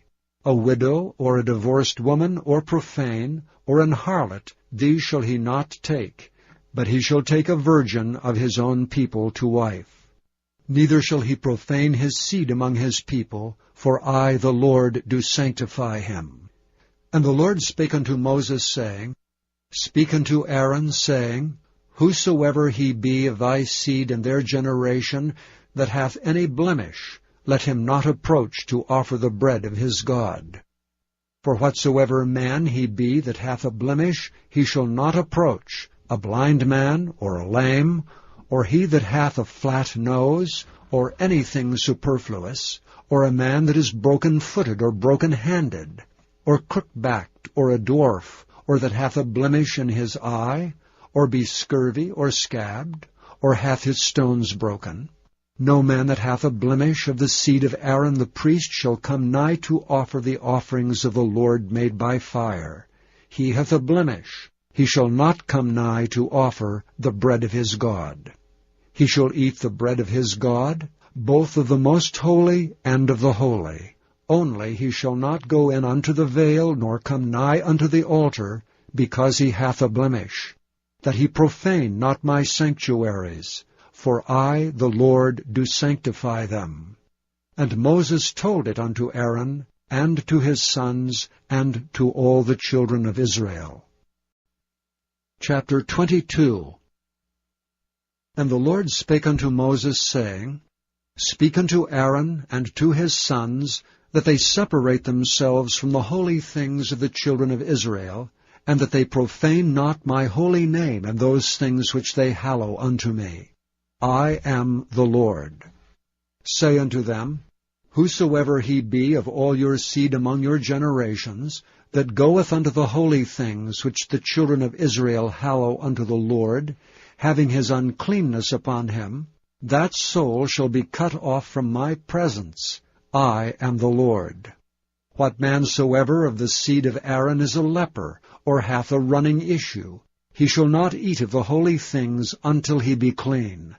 And whoso toucheth anything that is unclean by the dead, or a man whose seed goeth from him, or whosoever toucheth any creeping thing whereby he may be made unclean, or a man of whom he may take uncleanness, whatsoever uncleanness he hath, the soul which hath touched any such shall be unclean until even, and shall not eat of the holy things, unless he wash his flesh with water. And when the sun is down, he shall be clean, and shall afterward eat of the holy things, because it is his food. That which dieth of itself, or is torn with beast, he shall not eat to defile himself therewith. I am the Lord. They shall therefore keep mine ordinance, lest they bear sin for it, and die therefore if they profane it. I, the Lord, do sanctify them. There shall no stranger eat of the holy thing. A sojourner of the priest, or an hired servant, shall not eat of the holy thing. But if the priest buy any soul with his money, he shall eat of it. And he that is born in his house, they shall eat of his meat. If the priest's daughter also be married unto a stranger, she may not eat of an offering of the holy things. But if the priest's daughter be a widow, or divorced, and have no child, and is returned unto her father's house as in her youth, she shall eat of her father's meat. but there shall no stranger eat thereof. And if a man eat of the holy thing unwittingly, then he shall put the 5th part thereof unto it, and shall give it unto the priest with the holy thing. And they shall not profane the holy things of the children of Israel, which they offer unto the Lord, or suffer them to bear the iniquity of trespass when they eat their holy things, for I, the Lord, do sanctify them. And the Lord spake unto Moses, saying, Speak unto Aaron, and to his sons, and to all the children of Israel, and say unto them, Whatsoever he be of the house of Israel, or of the strangers in Israel, that will offer his oblation for all his vows, and for all his freewill offerings, which they will offer unto the Lord for a burnt offering, ye shall offer at your own will a male without blemish of the beeves, of the sheep, or of the goats. But whatsoever hath a blemish, that shall ye not offer, for it shall not be acceptable for you. And whosoever offereth a sacrifice of peace offerings unto the Lord, to accomplish his vow, or a freewill offering in beeves or sheep, it shall be perfect to be accepted. There shall be no blemish therein. Blind, or broken, or maimed, or having a wen, or scurvy, or scabbed, ye shall not offer these unto the Lord, nor make an offering by fire of them upon the altar unto the Lord. Either a bullock or a lamb that hath anything superfluous or lacking in his parts, that mayest thou offer for a freewill offering, but for a vow it shall not be accepted. Ye shall not offer unto the Lord that which is bruised, or crushed, or broken, or cut, neither shall ye make any offering thereof in your land. Neither from a stranger's hand shall ye offer the bread of your God of any of these, because their corruption is in them, and blemishes be in them, they shall not be accepted for you. And the Lord spake unto Moses, saying, When a bullock or a sheep or a goat is brought forth, then it shall be 7 days under the dam, and from the 8th day and thenceforth it shall be accepted for an offering made by fire unto the Lord. And whether it be cow or ewe, ye shall not kill it and her young both in 1 day. And when ye will offer a sacrifice of thanksgiving unto the Lord, offer it at your own will. On the same day it shall be eaten up, ye shall leave none of it until the morrow. I am the Lord. Therefore shall ye keep my commandments and do them. I am the Lord. Neither shall ye profane my holy name, but I will be hallowed among the children of Israel. I am the Lord which hallow you, that brought you out of the land of Egypt to be your God. I am the Lord. Chapter 23. And the Lord spake unto Moses, saying, Speak unto the children of Israel, and say unto them, Concerning the feasts of the Lord, which ye shall proclaim to be holy convocations, even these are my feasts. 6 days shall work be done, but the 7th day is the Sabbath of rest, and holy convocation. Ye shall do no work therein. It is the Sabbath of the Lord in all your dwellings. These are the feasts of the Lord, even holy convocations, which ye shall proclaim in their seasons. In the 14th day of the 1st month at even is the Lord's Passover. And on the 15th day of the same month is the feast of unleavened bread unto the Lord. 7 days ye must eat unleavened bread. In the 1st day ye shall have an holy convocation. Ye shall do no servile work therein. But ye shall offer an offering made by fire unto the Lord 7 days. In the 7th day is an holy convocation. Ye shall do no servile work therein. And the Lord spake unto Moses, saying, Speak unto the children of Israel, and say unto them, When ye be come into the land which I give unto you, and shall reap the harvest thereof, then ye shall bring a sheaf of the firstfruits of your harvest unto the priest. And he shall wave the sheaf before the Lord, to be accepted for you. On the morrow after the Sabbath the priest shall wave it. And ye shall offer that day, when ye wave the sheaf, An he lamb without blemish of the first year for a burnt offering unto the Lord.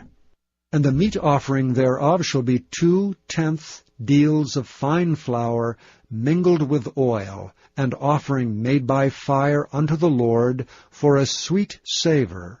And the drink offering thereof shall be of wine, the 4th part of an hin. And ye shall eat neither bread, nor parched corn, nor green ears, until the selfsame day that ye have brought an offering unto your God. It shall be a statute forever throughout your generations in all your dwellings. And ye shall count unto you from the morrow after the Sabbath, from the day that ye brought the sheaf of the wave offering, 7 Sabbaths shall be complete. Even unto the morrow after the 7th Sabbath shall ye number 50 days, and ye shall offer a new meat offering unto the Lord.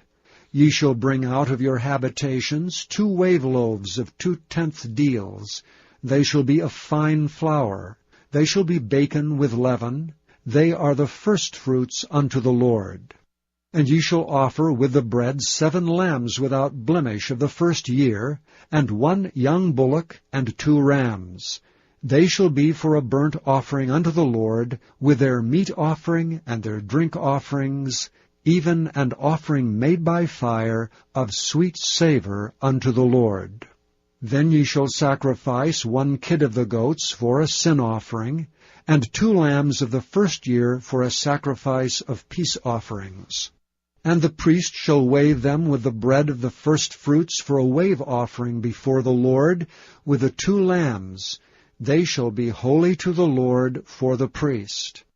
And ye shall proclaim on the selfsame day, that it may be an holy convocation unto you. Ye shall do no servile work therein. It shall be a statute forever in all your dwellings throughout your generations. And when ye reap the harvest of your land, thou shalt not make clean riddance of the corners of thy field when thou reapest, neither shalt thou gather any gleaning of thy harvest. Thou shalt leave them unto the poor and to the stranger. I am the Lord your God. And the Lord spake unto Moses, saying, Speak unto the children of Israel, saying, In the 7th month, in the 1st day of the month, shall ye have a Sabbath, a memorial of blowing of trumpets, and holy convocation. Ye shall do no servile work therein, but ye shall offer an offering made by fire unto the Lord. And the Lord spake unto Moses, saying, Also on the 10th day of this 7th month there shall be a day of atonement.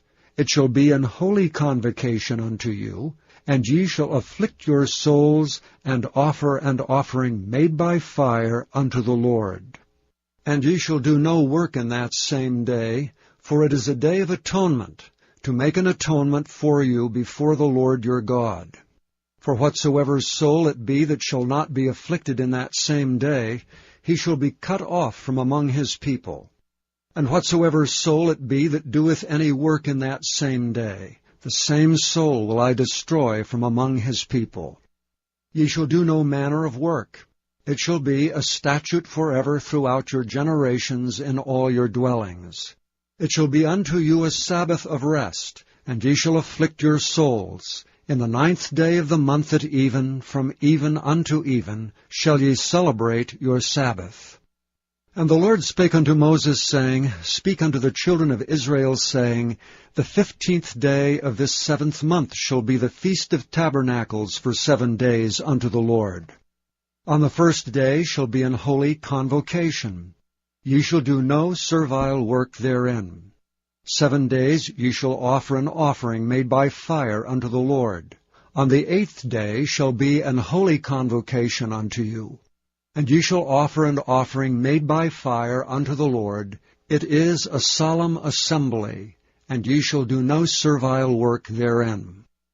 These are the feasts of the Lord, which ye shall proclaim to be holy convocations, to offer an offering made by fire unto the Lord, a burnt offering and a meat offering, a sacrifice and drink offerings, everything upon his day, beside the Sabbaths of the Lord, and beside your gifts, and beside all your vows, and beside all your freewill offerings, which ye give unto the Lord. Also in the 15th day of the 7th month, when ye have gathered in the fruit of the land, ye shall keep a feast unto the Lord 7 days. On the 1st day shall be a Sabbath, and on the 8th day shall be a Sabbath. And ye shall take you on the 1st day the boughs of goodly trees, branches of palm trees, and the boughs of thick trees, and willows of the brook. And ye shall rejoice before the Lord your God 7 days.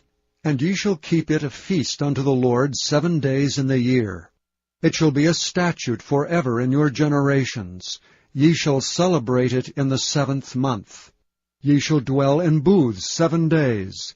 All that are Israelites born shall dwell in booths, that your generations may know that I made the children of Israel to dwell in booths when I brought them out of the land of Egypt. I am the Lord your God.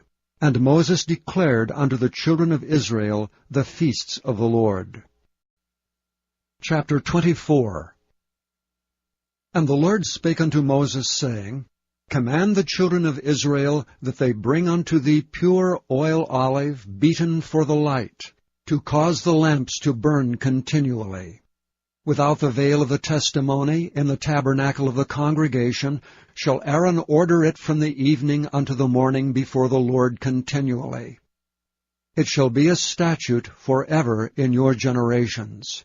He shall order the lamps upon the pure candlestick before the Lord continually.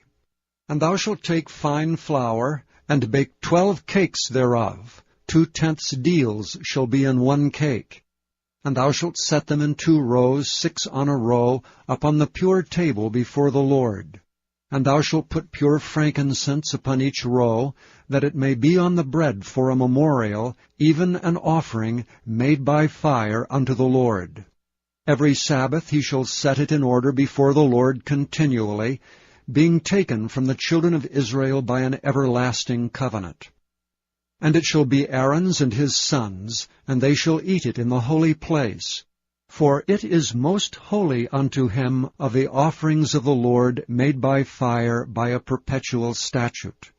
And the son of an Israelitish woman, whose father was an Egyptian, went out among the children of Israel, and this son of the Israelitish woman and a man of Israel strove together in the camp.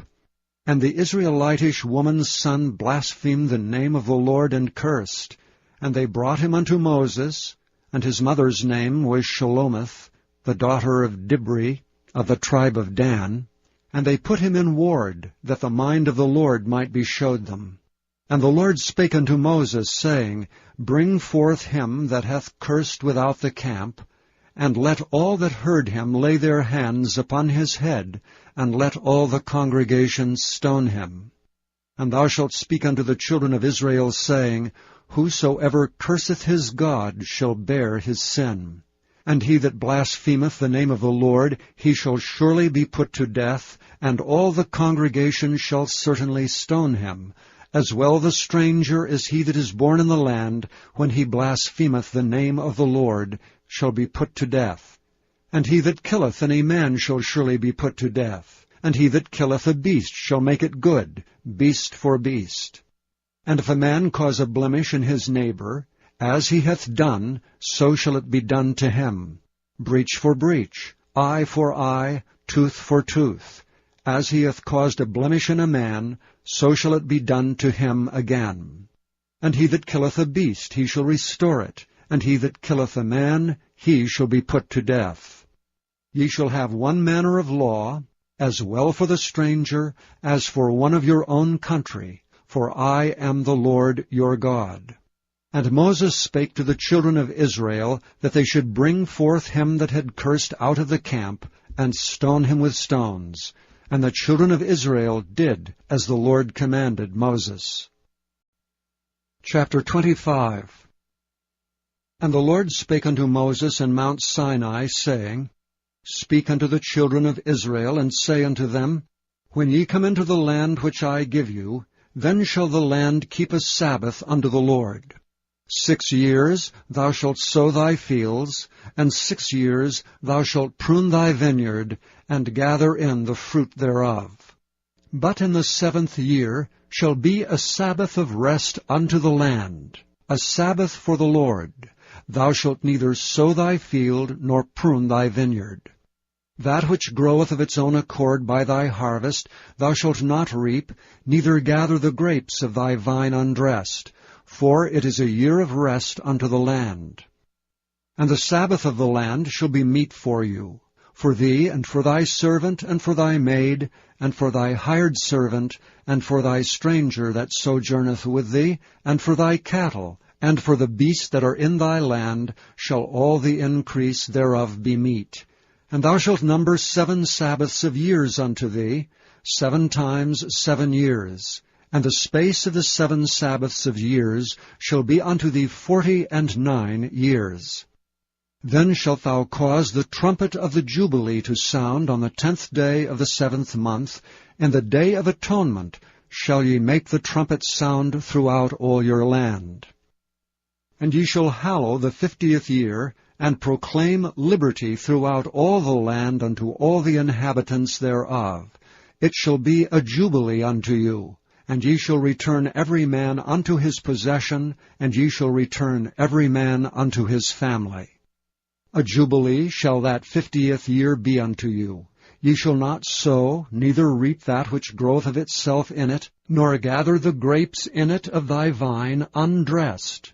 For it is the jubilee. It shall be holy unto you. Ye shall eat the increase thereof out of the field. In the year of this jubilee ye shall return every man unto his possession.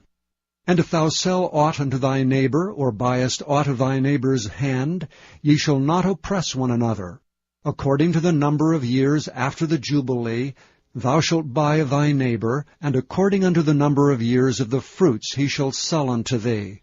According to the multitude of years thou shalt increase the price thereof, and according to the fewness of the years thou shalt diminish the price of it.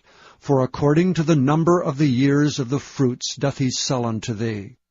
Ye shall not therefore oppress one another, but thou shalt fear thy God, for I am the Lord your God.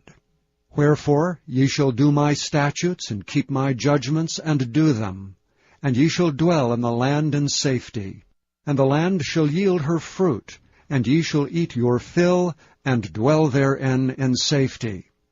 And if ye shall say, What shall we eat the 7th year? Behold, we shall not sow, nor gather in our increase.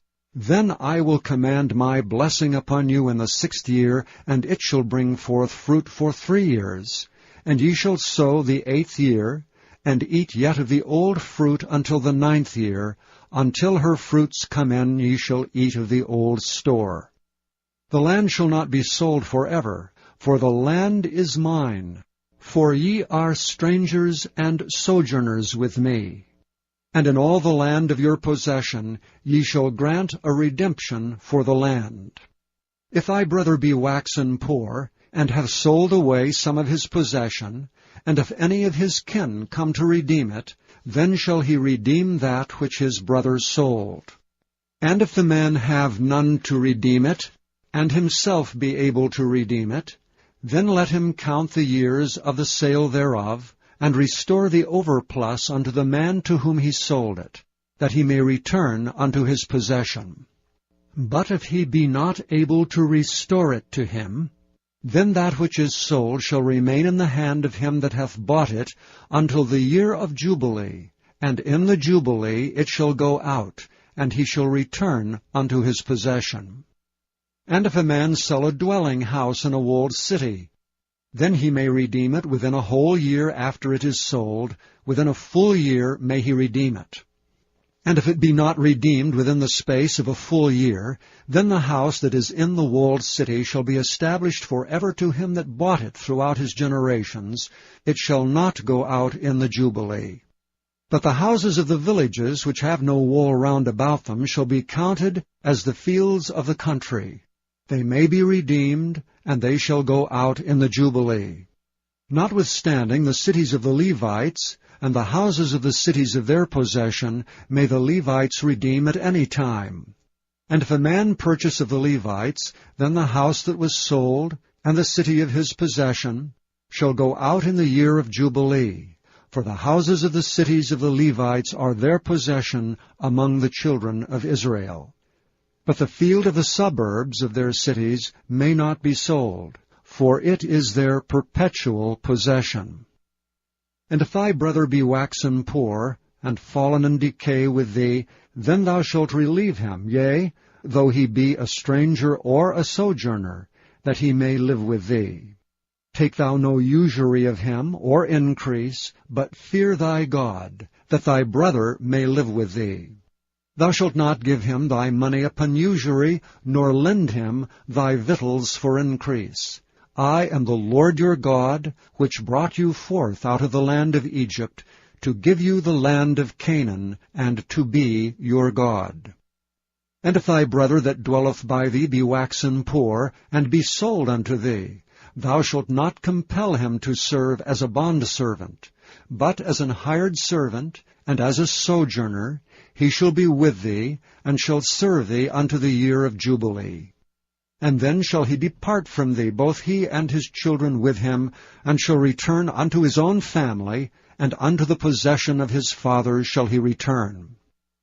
For they are my servants which I brought forth out of the land of Egypt. They shall not be sold as bondmen. Thou shalt not rule over him with rigor, but shalt fear thy God. Both thy bondmen and thy bondmaids which thou shalt have shall be of the heathen that are round about you. Of them shall ye buy bondmen and bondmaids. Moreover, of the children of the strangers that do sojourn among you, of them shall ye buy, and of their families that are with you, which they begat in your land, and they shall be your possession. And ye shall take them as an inheritance for your children after you, to inherit them for a possession. They shall be your bondmen forever. But over your brethren, the children of Israel, ye shall not rule one over another with rigor. And if a sojourner or stranger wax rich by thee, and thy brother that dwelleth by him wax poor, and sell himself unto the stranger or sojourner by thee, or to the stock of the stranger's family, after that he is sold he may be redeemed again. One of his brethren may redeem him. Either his uncle or his uncle's son may redeem him, or any that is nigh of kin unto him of his family may redeem him. Or, if he be able, he may redeem himself. And he shall reckon with him that bought him from the year that he was sold to him unto the year of Jubilee. And the price of his sale shall be according unto the number of years, according to the time of an hired servant shall it be with him. If there be yet many years behind, according unto them he shall give again the price of his redemption out of the money that he was bought for. And if there remain but few years unto the year of Jubilee, then he shall count with him, and according unto his years shall he give him again the price of his redemption. And as a yearly hired servant shall he be with him, and the other shall not rule with rigor over him in thy sight. And if he be not redeemed in these years, then he shall go out in the year of Jubilee, both he and his children with him. For unto me the children of Israel are servants. They are my servants, whom I brought forth out of the land of Egypt. I am the Lord your God. Chapter 26. Ye shall make you no idols nor graven image, neither rear you up a standing image, neither shall ye set up any image of stone in your land to bow down unto it, for I am the Lord your God.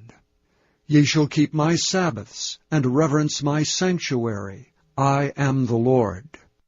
If ye walk in my statutes, and keep my commandments, and do them, then I will give you rain in due season, and the land shall yield her increase, and the trees of the field shall yield their fruit. And your threshing shall reach unto the vintage, and the vintage shall reach unto the sowing time, and ye shall eat your bread to the full, and dwell in your land safely. And I will give you peace in the land, and ye shall lie down, and none shall make you afraid. And I will rid evil beasts out of the land, neither shall the sword go through your land.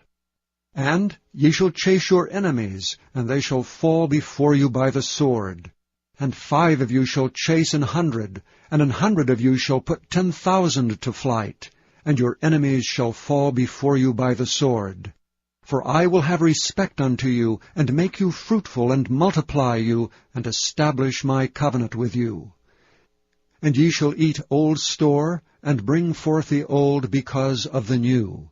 And I will set my tabernacle among you, and my soul shall not abhor you.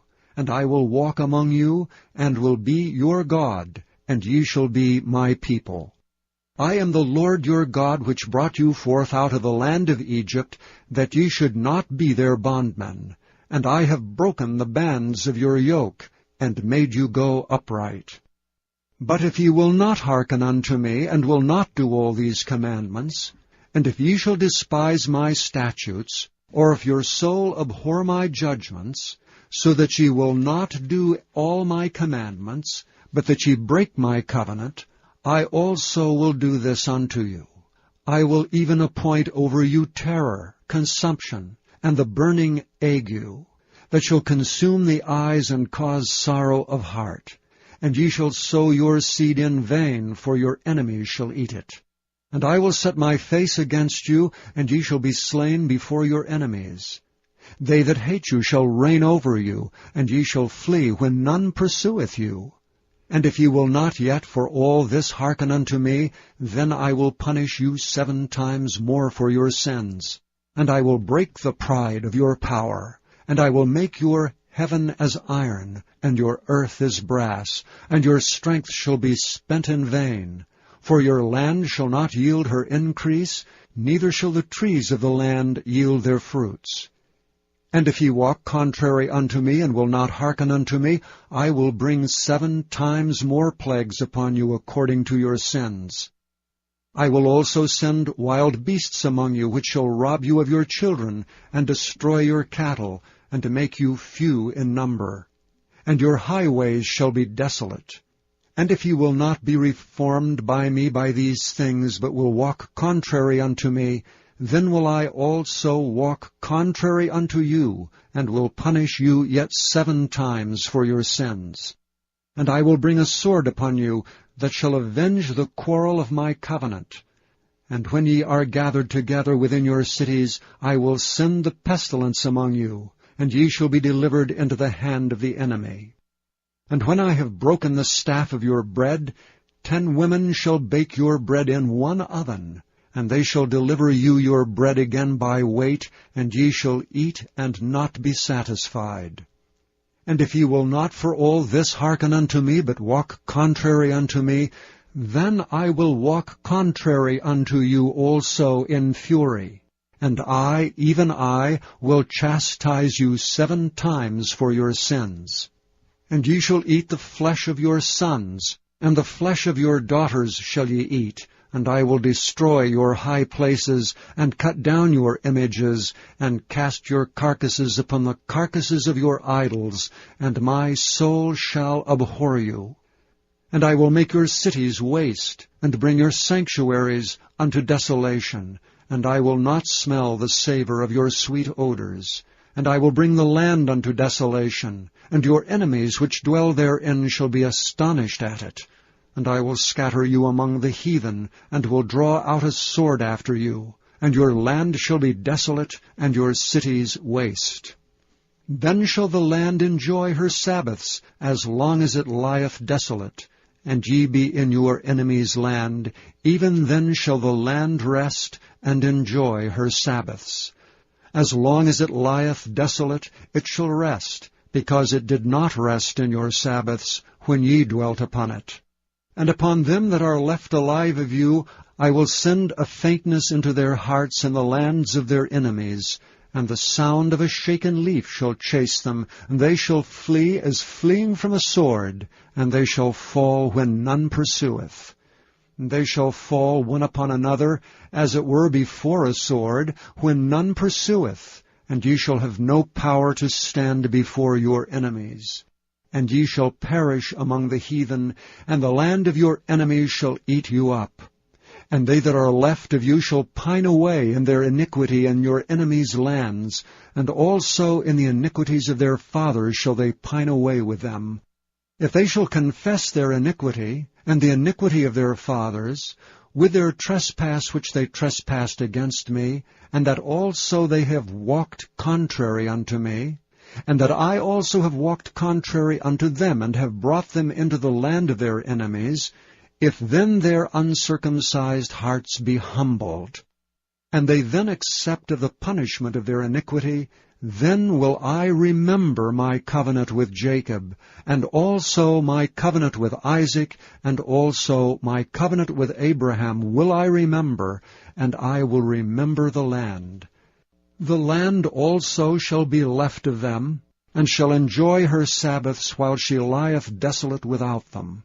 And they shall accept of their punishment of their iniquity, because they despised my judgments, and because their soul abhorred my statutes. And yet for all that, when they be in the land of their enemies, I will not cast them away, neither will I abhor them, to destroy them utterly, and to break my covenant with them. For I am the Lord their God. But I will for their sakes remember the covenant of their ancestors, whom I brought forth out of the land of Egypt in the sight of the heathen, that I might be their God. I am the Lord. These are the statutes and judgments and laws, which the Lord made between him and the children of Israel in Mount Sinai by the hand of Moses. Chapter 27. And the Lord spake unto Moses, saying, Speak unto the children of Israel, and say unto them, When a man shall make a singular vow, the person shall be for the Lord by thy estimation. And thy estimation shall be of the male from 20 years old, even unto 60 years old. Even thy estimation shall be 50 shekels of silver, after the shekel of the sanctuary. And if it be a female, then thy estimation shall be 30 shekels. And if it be from 5 years old, even unto 20 years old, then thy estimation shall be of the male 20 shekels, and for the female 10 shekels. And if it be from a month old, even unto 5 years old, then thy estimation shall be of the male 5 shekels of silver, and for the female thy estimation shall be 3 shekels of silver. And if it be from 60 years old and above, if it be a male, then thy estimation shall be 15 shekels, and for the female 10 shekels. And if he be poorer than thy estimation, then he shall present himself before the priest, and the priest shall value him. According to his ability that vowed shall the priest value him. And if it be a beast whereof man bring an offering unto the Lord, all that any man giveth of such unto the Lord shall be holy. He shall not alter it, nor change it, a good for a bad, or a bad for a good. And if he shall at all change beast for beast, then it and the exchange thereof shall be holy. And if it be any unclean beast, of which they do not offer a sacrifice unto the Lord, then he shall present the beast before the priest, and the priest shall value it, whether it be good or bad. As thou valuest it who art the priest, so shall it be. But if he will at all redeem it, then he shall add a 5th part thereof unto thy estimation. And when a man shall sanctify his house to be holy unto the Lord, then the priest shall estimate it, whether it be good or bad. As the priest shall estimate it, so shall it stand. And if he that sanctified it will redeem his house, then he shall add the 5th part of the money of thy estimation unto it, and it shall be his. And if a man shall sanctify unto the Lord some part of a field of his possession, then thy estimation shall be according to the seed thereof. An homer of barley seed shall be valued at 50 shekels of silver. If he sanctify his field from the year of Jubilee, according to thy estimation it shall stand. But if he sanctify his field after the Jubilee, then the priest shall reckon unto him the money according to the years that remain, even unto the year of the Jubilee, and it shall be abated from thy estimation. And if he that sanctified the field will in any wise redeem it, then he shall add the 5th part of the money of thy estimation unto it, and it shall be assured to him. And if he will not redeem the field, or if he have sold the field to another man, it shall not be redeemed any more. But the field, when it goeth out in the Jubilee, shall be holy unto the Lord, as a field devoted. The possession thereof shall be the priest's. And if a man sanctify unto the Lord a field which he hath bought, which is not of the fields of his possession, then the priest shall reckon unto him the worth of thy estimation, even unto the year of the Jubilee. And he shall give thine estimation in that day as a holy thing unto the Lord. And in the year of the Jubilee the field shall return unto him of whom it was bought, even to him to whom the possession of the land did belong. And all thy estimation shall be according to the shekel of the sanctuary, 20 gerahs shall be the shekel. Only the firstling of the beasts which should be the Lord's firstling, no man shall sanctify it, whether it be ox or sheep, it is the Lord's. And if it be of an unclean beast, then he shall redeem it according to thine estimation, and add a 5th part of it thereto, or if it be not redeemed, then it shall be sold according to thy estimation. Notwithstanding, no devoted thing that a man shall devote unto the Lord of all that he hath, both of man and beast, and of the field of his possession, shall be sold or redeemed. Every devoted thing is most holy unto the Lord. None devoted which shall be devoted of men shall be redeemed, but shall surely be put to death.